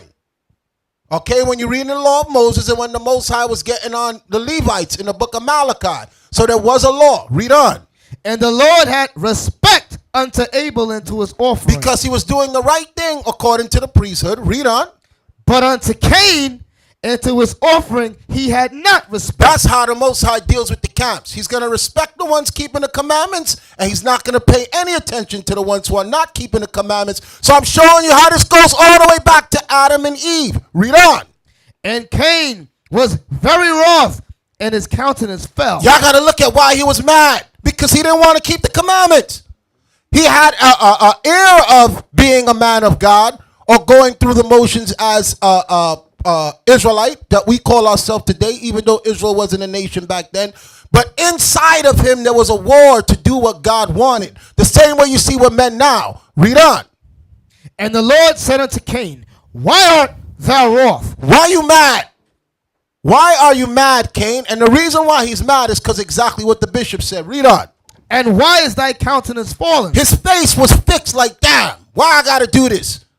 Which is exactly how you see, because people always say, which camp should I follow? You follow whoever's keeping the law, not who sound good. Read on. If thou doest well, shalt thou not be accepted? The same thing with us. That's why we went on slave ships in captivity, because we did not set the blueprint that the Most High gave to us from Adam and Eve to do good, so we'll be accepted by the Most High. Read on. And if thou doest not well, sin lieth at the door. We're going to continue in sin. Now watch this. Read on. And unto thee shall be his desire. That's what you're going to have on your mind all the time. All you're going to be thinking about is sin, sin, sin, sin. That's why there's so many discrepancies among the Israelite camps. You got some doing well, and some want to teach with their head covered. Some don't want to wear fringes. Some want to barbecue on the Sabbath. Some want to promote that you can sleep with prostitutes. Some want to tell you can deal with white women.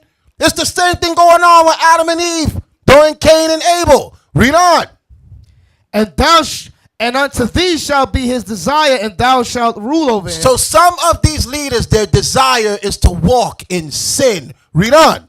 And Cain talked with Abel, his brother. And it came to pass, when they were in the field, that Cain rose up against Abel, his brother, and slew him. So that proves what the bishop said is correct. He didn't come out and say, I want to kill you. It's in dialogue. As he watched this just man, being how he was supposed to be according to the commandments, he said, I can't take it no more, and killed him.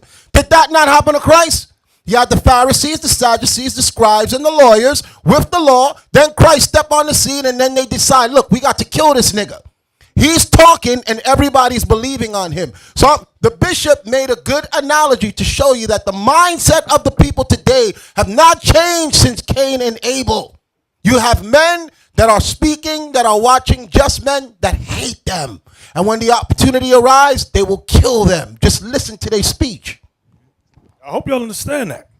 It's a heavy point. So now, go to Proverbs chapter 1. Heavy point. So what we read earlier in the news article about black on black violence, a lot of times people like to say the Bible is irrelevant for today, like what Deacon Asaph just went over. They say, oh, well, that was back then. That has nothing to do with us today. I'm going to show you how relevant it is. Now, the examples he gave was excellent, but sometimes our people are so carnal they can't connect with it. So now let's bring it home. We read the article about black on black violence. Give me Proverbs 1. Let's start at verse 10. Proverbs, the book of Proverbs, chapter 1 and verse 10. This is for you kids, like you make the victimized statement. Well, my son is a murderer and a thief because he got no daddy. And me as the mother have to work, so he's home by himself. Now he looks for, what do they call it? An outlet. An outlet, okay. Right.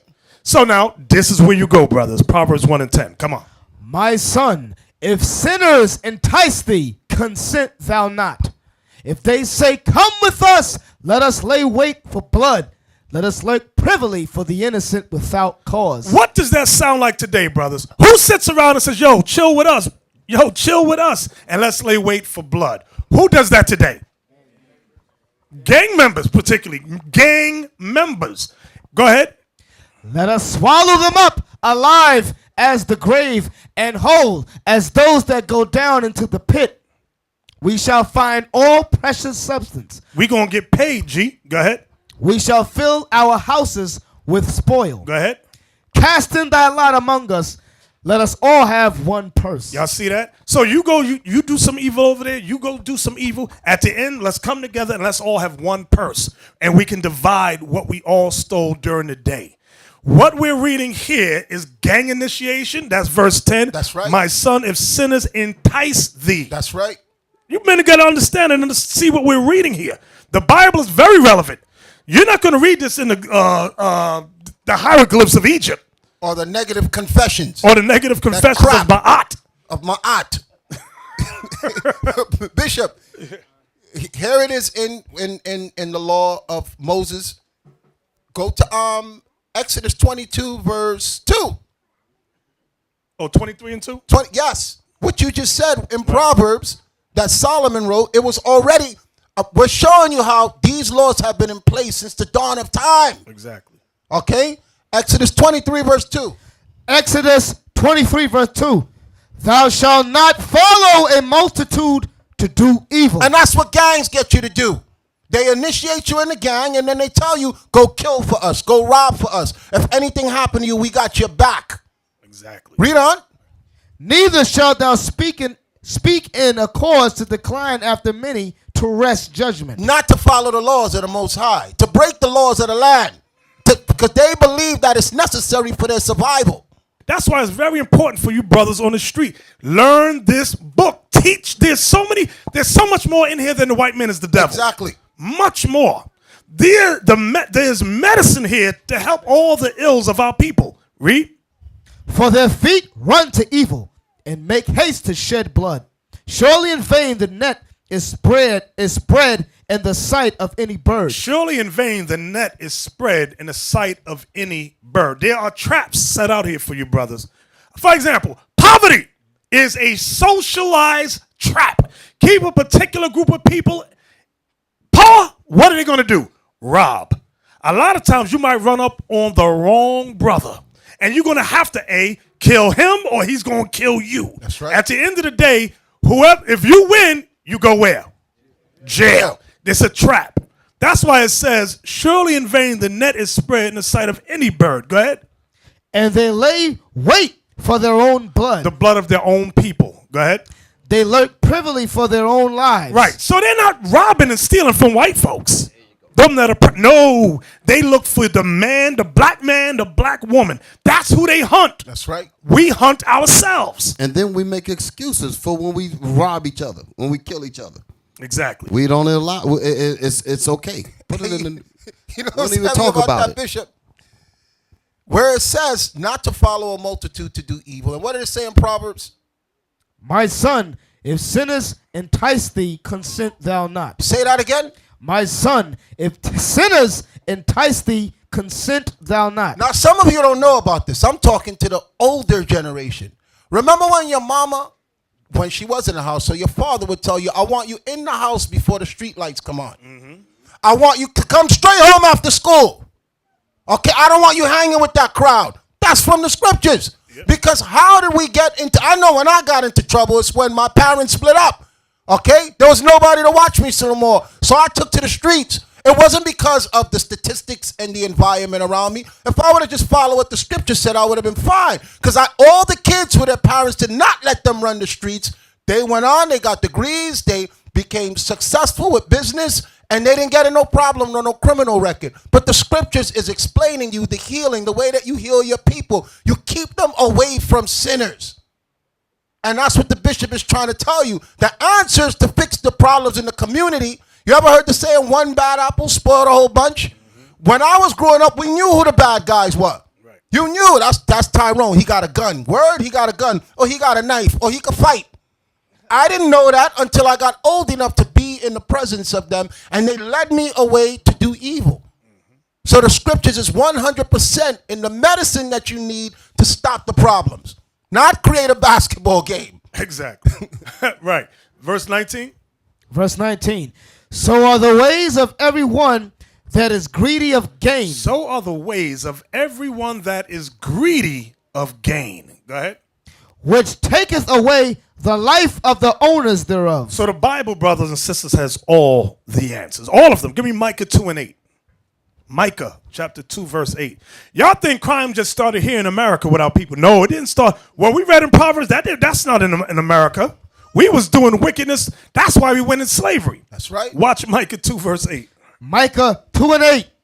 Even of late, my people is risen up as an enemy. Ye pull off the robe with the garment from them that pass by, securely as men averse from war. We robbed our fellow Israelite brothers and sisters, robbed their clothes, their shoes. We treated them like we came from war when we took them down. So that was not the white man, brothers. Sure, we could justify every problem we got because of the white man. We could say, take him away, and maybe our problem is solved. Yes. No, but that's not true. Exactly. That's what we're reading. Those sins was in our people from way back when. That's why we're here today. God says, until you learn your lesson, you're going to stay in America. The bottom line is the commandments is why these conditions exist. And I'm going to prove it with what the bishop just said. Just read real quick. Genesis chapter 6, verse 3 first. Genesis 6, verse 3. And the Lord said, my spirit shall not always strive with man, for that he is also flesh, yet his days shall be 120 years. The Most High said, I'm not letting you people live as long as you are living anymore because you're wicked. Now watch this. Drop down to verse 5. This is how wicked we was. Verse 5. And God saw that the wickedness of man was great in the earth, and that every imagination of the thoughts of his heart was only evil continually. That's how you Negroes are today. And back then when this was written, there was no white people. There was no Esau walking the earth. So y'all want to continue to blame them for all your problems and all the cause of everything. This was before the flood. The Most High said, I can't let these people walk around like this. They're going to destroy the entire planet, which is what we're bringing the earth to now because we're not keeping the commandments. We're bringing the earth to the brink of destruction. That's what's going to happen when all is said and done. Exactly. Watch this. Mark 15. Mark chapter 15. You know how it's a badge of honor to go to jail in the black community? Yes. You see, it's not a badge of honor to go to college or anything like that, but you go to jail, that's a badge of honor. A party. Exactly. They show you in the video the car's waiting for you when you come out. Exactly. The man is giving you £1. Exactly. Now, also, when you see black people kill cops, for example, remember the brother that went crazy? I forgot his name. He killed a lot of cops in California, I believe it was. Forgot his name. That dude, remember, all on Facebook, they were cheering him, cheering. Watch what the Bible says, Mark 15. No, he was a cop. The dude was a cop, but he used to be a Navy SEAL. He was a cop. Mark 15, start at 7. Watch this. Mark 15, verse 7. And there was one named Barabbas, which lay bound with them that had made insurrection with them, who had committed murder in the insurrection. So this is a murderer standing before Pontius Pilate. He's asking the Israelites, who do you want me to set free? This innocent man Christ or this murderer? This guy was a known murderer. Let's see what black people said. Go ahead. And the multitude crying aloud began to desire him to do as he had ever done unto them. But Pilate answered them, saying, will ye that I release unto you the King of the Jews? For he knew that the chief priests had delivered him for envy. But the chief priests moved the people that he should rather release Barabbas unto them. And Pilate answered and said again unto them, what will ye then that I shall do unto him whom ye call the King of the Jews? And they cried out again, crucify him. Then Pilate said unto them, why? What evil hath he done? And they cried out the more exceedingly, crucify him. And so Pilate, willing to content the people, released Barabbas unto them and delivered Jesus when he had scourged him to be crucified. So y'all see the mindset of black people? We'd rather release a murderer than the son of the living God. We wanted a murder. And the white man, the Pontius Pilate, the white man, said, what evil did this guy do? He did not. A Negro could not understand that and said, we don't give a damn. Release the murderer. The white man wasn't forcing them to say that. Do you men understand this? What we're reading is pertinent today. Right now, that's going on. Right now. And y'all got to get that through your heads. The Son of the Most High walked the earth blameless. Blameless. No record of no evil. And when he was brought before the white man's courtroom, the white man was trying to convince the black people he did nothing wrong. And the wicked, abominable, disgusting Negroes call for his death. It's the same thing today. Now, watch this. Isaiah 5:20 is going to explain our people today. Isaiah 5:20. Woe unto them that call evil good and good evil. Do y'all hear what Isaiah is saying? The Spirit of Christ is speaking through him. Read what he says to the Israelites. Woe unto them Destruction unto them that call evil good. That call evil good. Barabbas is a good man. He's a murderer. Tyrone just came from jail. He was selling drugs. He's a good man. Yes. Go ahead. And good evil. And good evil. Jesus Christ, Yahushua, he's wicked as hell. Crucify him. Crucify him. Crucify him. Hey. IUIC that teach the commandments, kill all them niggas. Hey, listen. They're evil. So now, we're almost done. Hosea 4:1. Hosea 4:1-2.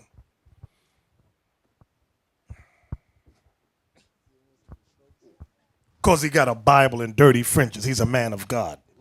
The Pharisees had scriptures and borders of blue and fringes. That's right. Them dudes was the devil. Go ahead, come on. Hosea 4:1. Watch this. Hear the word of the Lord, ye children of Israel. Uh-oh, he's talking to us.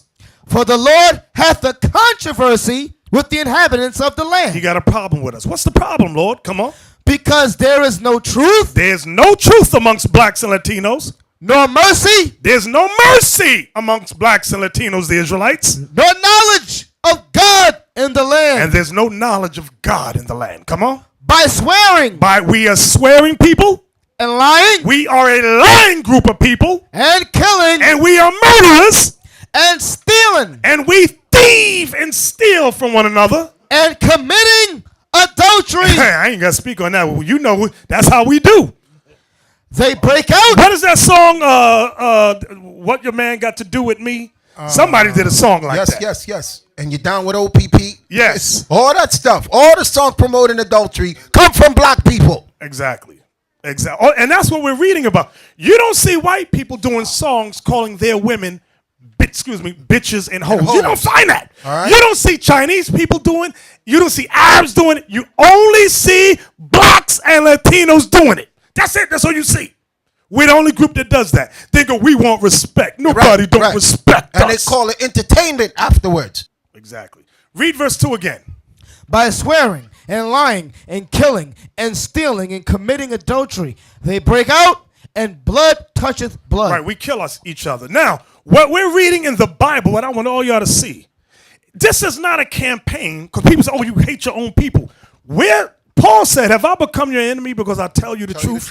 When a white man puts their little articles up, we sit back and go, oh, that's just white stats. The Bible just said it. What we read in those articles, that's why I started there. Let the white man tell you. The white man said one thing. Now we go into the Bible, and God says the same thing. And our people get angry. It's not the white man that we get angry at, so to speak. It's really the laws, the discipline of God. That's what we as a people hate and despise. So what we're reading, if you got a problem, your problem is with the word of God. You got to look beyond the white man, his little laws. Look at what God says. What does the Most High God say? That's right. I'm going to read about what you just said. Can I read this? Yeah, or you into something? Go to where we was at, 1 John chapter 3, read verse 12. But before you read that, I'm going to ask the question, why is it that a lot of these camps hate IUIC?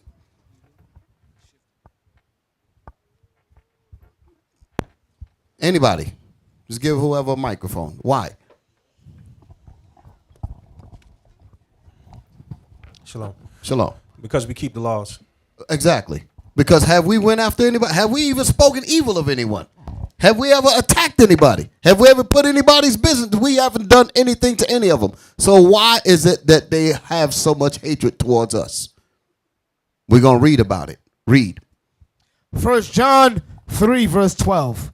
Not as Cain, who was of that wicked one, and slew his brother, and wherefore slew he him? Because his own works were evil. That's the answer. Because they all got sin in them. They got evil and wickedness in them. And he hated his brother.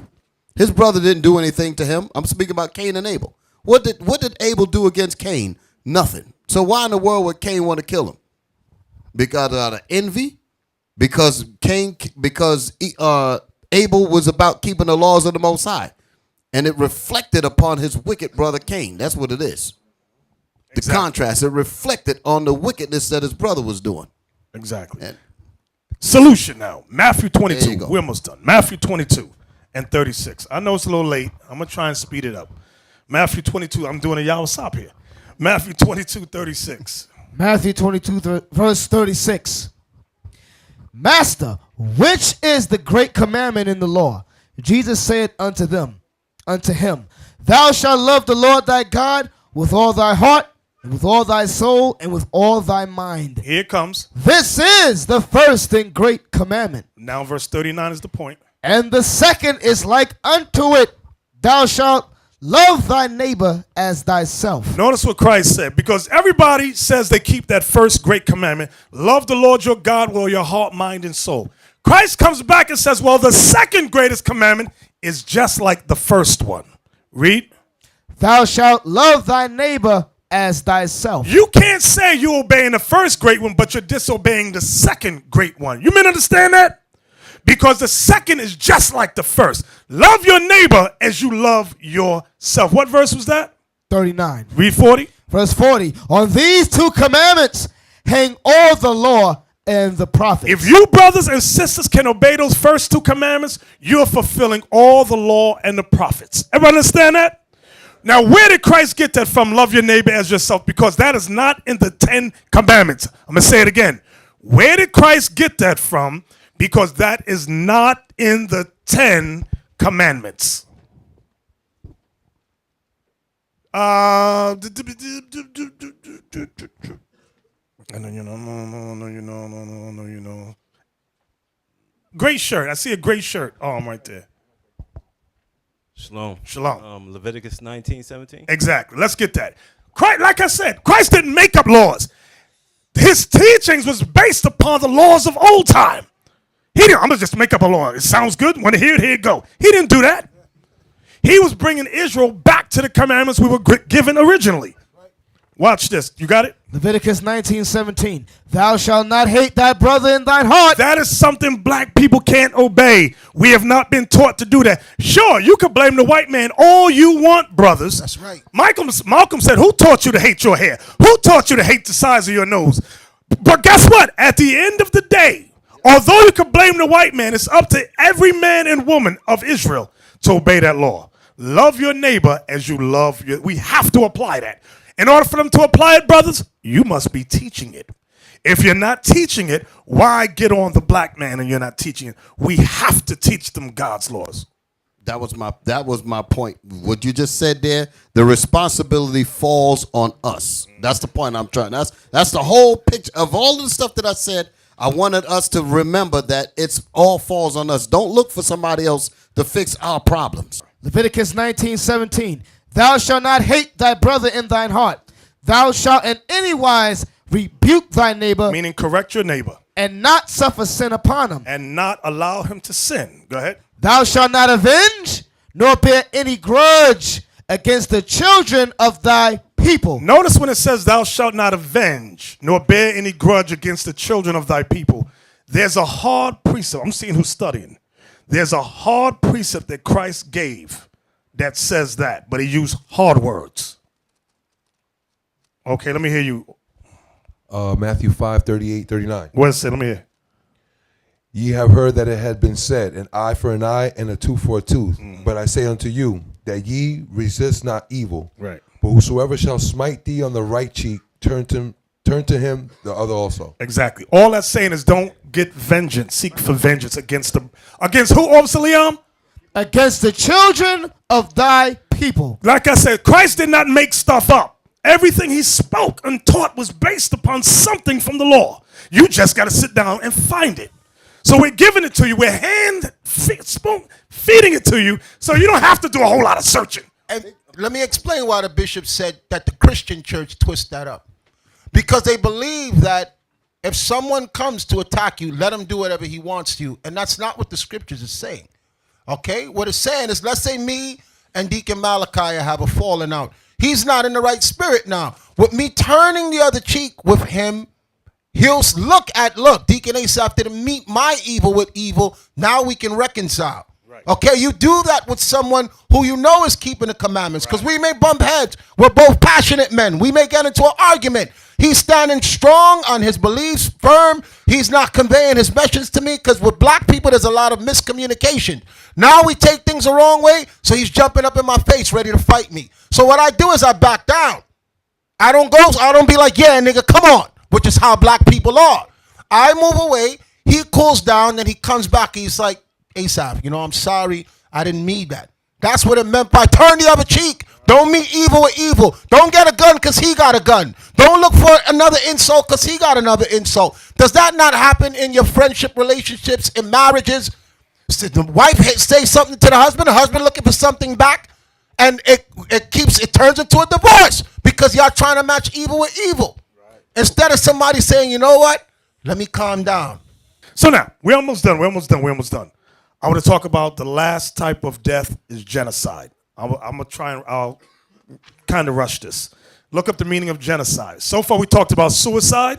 We talked about homicide. Now we're talking about genocide. There's a lot of sides out there. Come on, definition. Okay, genocide. The deliberate killing of a large group of people, especially those of a particular ethnic group or nation. Okay.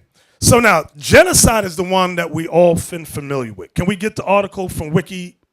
Look up genocide conspiracy. A number of conspiracy theories have sprung up alleging that certain ethnic groups are secretly being subjected to a genocide.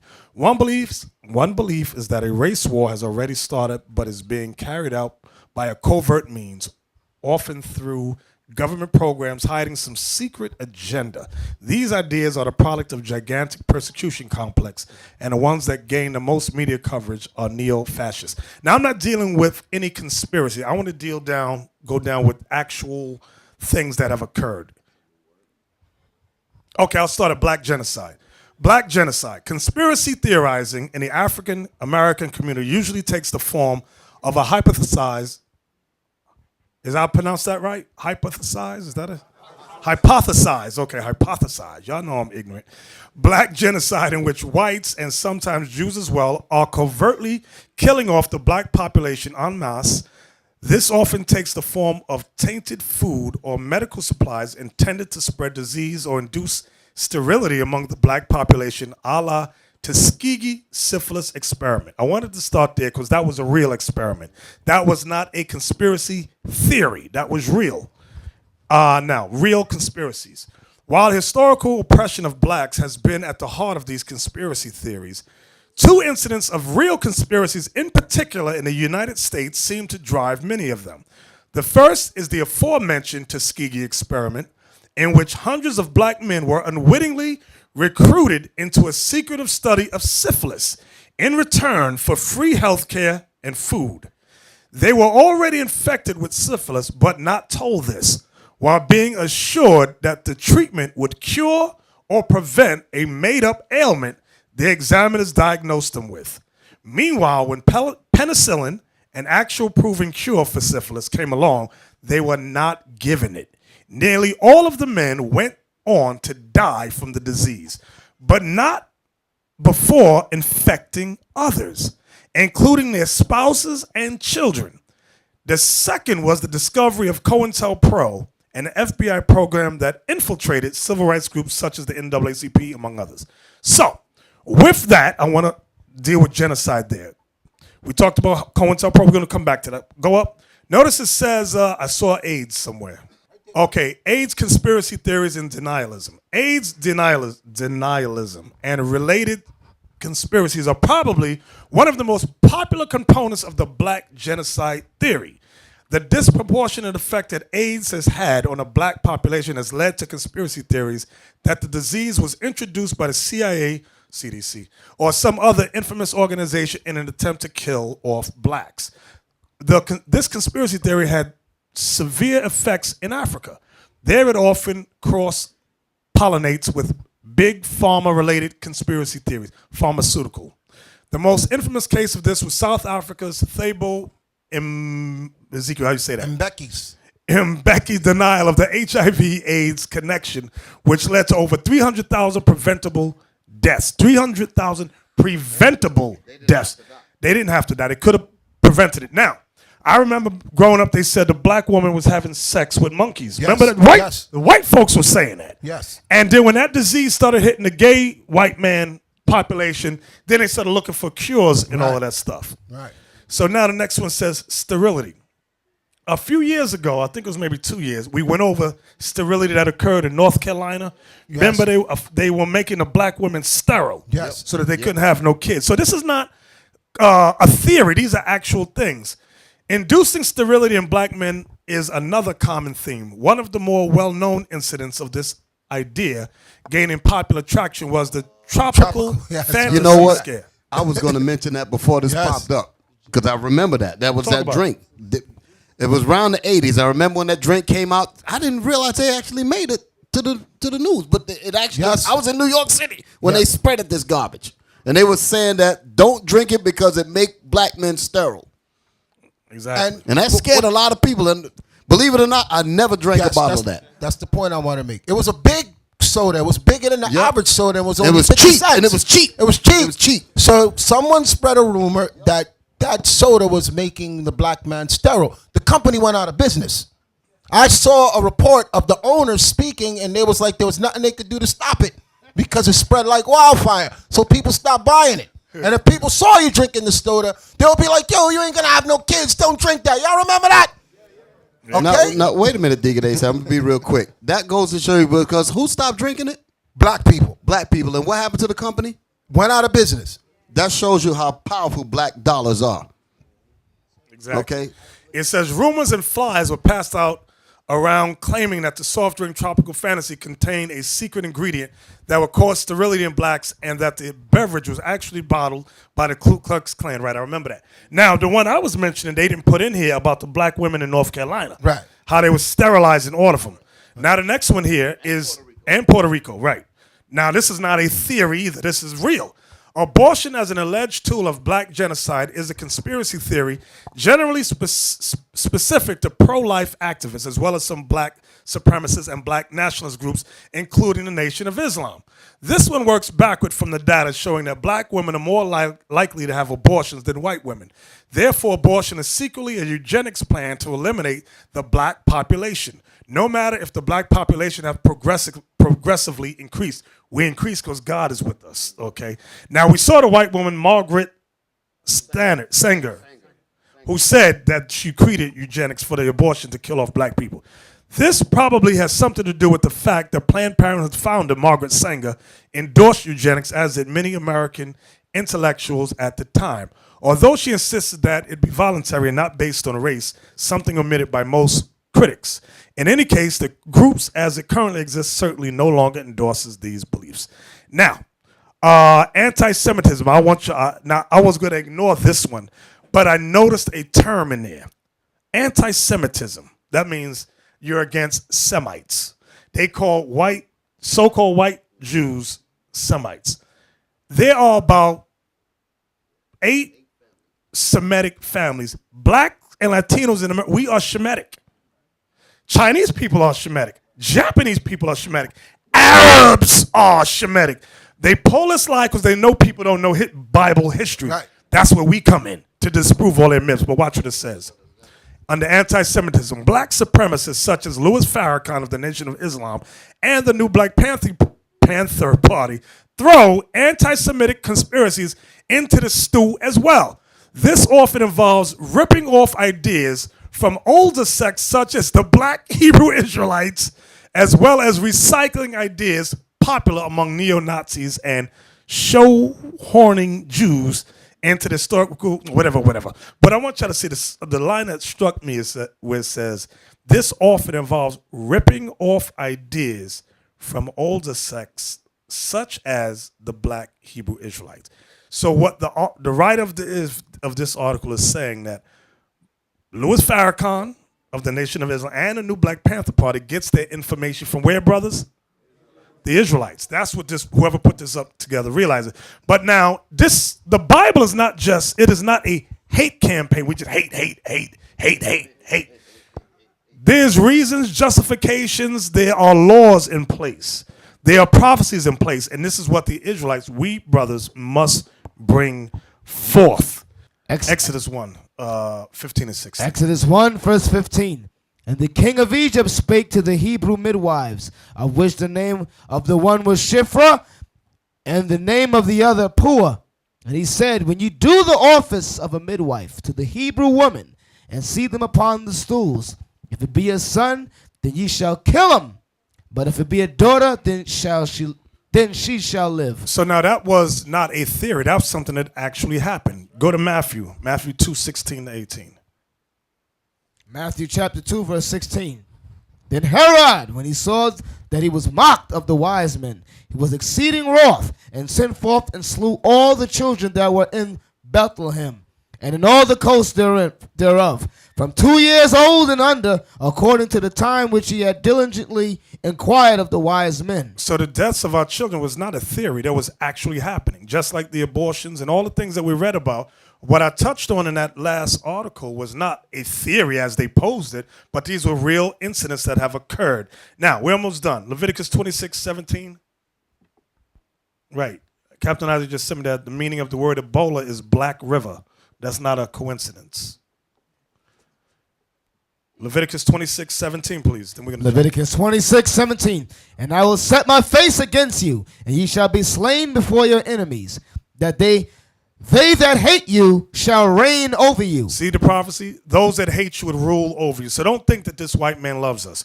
Like you were talking about how we have a paternal relationship with the white man. We see him as our father and mother. We want him to teach us. The Bible says those that hate you shall reign over you. That's what the Bible prophesies. So we cannot look for someone that hates us to teach our kids right, to medically take care of us properly. They're not designed to do that. Thank you, Bishop. You just summed it all the mess that I was saying, he just summed it up right there. The case, I confused the hell out of y'all. The bishop just cleared it up. That's the point. So what are we saying different from the other black leaders of the community? What we saying is we don't need the other nation's help. We don't need the white man's help. We have the solutions. We have what it takes to build ours. And a real black leader would say that. You would look at history and look at the dawn of time and say, look, we can do this ourselves. We don't need their help. We don't need the police department. We don't need their money. We have our own money. We've proven, statistics have shown we generate enough income to do everything ourselves. But the reason why we can't pull it together is because we hate the laws, statutes, and commandments of God. Okay? So the white man is in the mix to be our mother and our father, like children fighting. Okay? Because I've seen in movies where they'll say, oh, leave them alone. Let them kill each other. They're savages. They'll kill each other. And we prove that every single week by everything that the bishop brought out. Just pick up a newspaper. Walk down the block. Exactly. Almost done. Habakkuk 3:14. Come on. Habakkuk 3, verse 14. Thou didst strike through with his staves the head of his villages. That's Christ returning, destroying the nations. Watch what it says. They came out as a whirlwind to scatter me. The nations and their armies came out as a whirlwind to scatter Christ when he returns. Go ahead. Their rejoicing was as to devour the poor secretly. Y'all see that? Their desire was to devour the poor secretly. I mean, kill the Israelites secretly. The government is not going to go on TV and say, yes, we give you the worst foods to poison you. Yes, we give you medicines that make you sick. They're not going to say that. They're not. So if you wait for them to say, they're not going to say, you have to go, what does the Bible say? The Bible says they're doing things to us secretly. Okay, Flint over in Flint, Michigan. The water's poisoned. All that. Oh, we made a mistake. There was no mistakes in the poisoning of that water. No mistakes. Because it's been going on for years, and they've known about it. And now they want to blame the leaders. They want to blame the governor. They want to blame the people in position. All they do when something happens is find a fall guy. Right. Okay? And then give him a job someplace else and fire him. And you black people rejoice like they did something for you. Exactly. They did some great thing to fix the condition. Exactly. Almost done. Psalms 50:21. I'm rushing. I just got two more. We finished. Psalms 50, verse 21. These things hast thou done. All the wickedness that Esau does. Go ahead. And I kept silence. God has kept silent for a long time. Go ahead. Thou thoughtest that I was altogether such an one as thyself. That's why they paint God as white, Christ is white, the Israelites white, the angels are so-called right. but they're really red. Go ahead, watch this. But I will reprove thee. God said, I will reprove you nations, particularly you Edomites. And set them in and order. Set the Israelites what? In order. Y'all see that word order? Go ahead. Before thine eyes. Meaning God is setting the true Israelites up in order before that. To set a people in order, there must be laws. There must be law and order is there. Them two words combined for a reason. That's what God is about. He said he is not the author of confusion. Okay, you understand that? So God setting us in order is more than just rank, file, and structure. It's involved with discipline and obeying God's laws with one another, with our women, with our sons, our daughters. That's setting us in order. You can't have a society without discipline, rules, and some type of government. You cannot have you'll have a zoo. You have a bunch of stuff running all over the place. You gotta have laws. You gotta have some kind of system.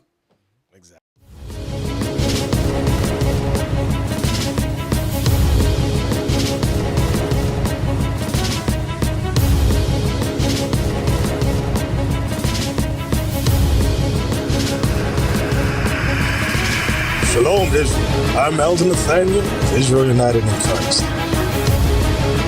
YouTube likes to shut our channels down, as some of you have noticed, ever so often. Subscribing to join IUIC will assure you will always stay connected to our YouTube accounts. We want to do our best to make sure this truth gets out. Please click and join our subscriber YouTube channel called Join IUIC to stay linked to all of our videos. So again, please make sure you subscribe to this Join IUIC channel to get your latest updates from all our YouTube channels. Shalom.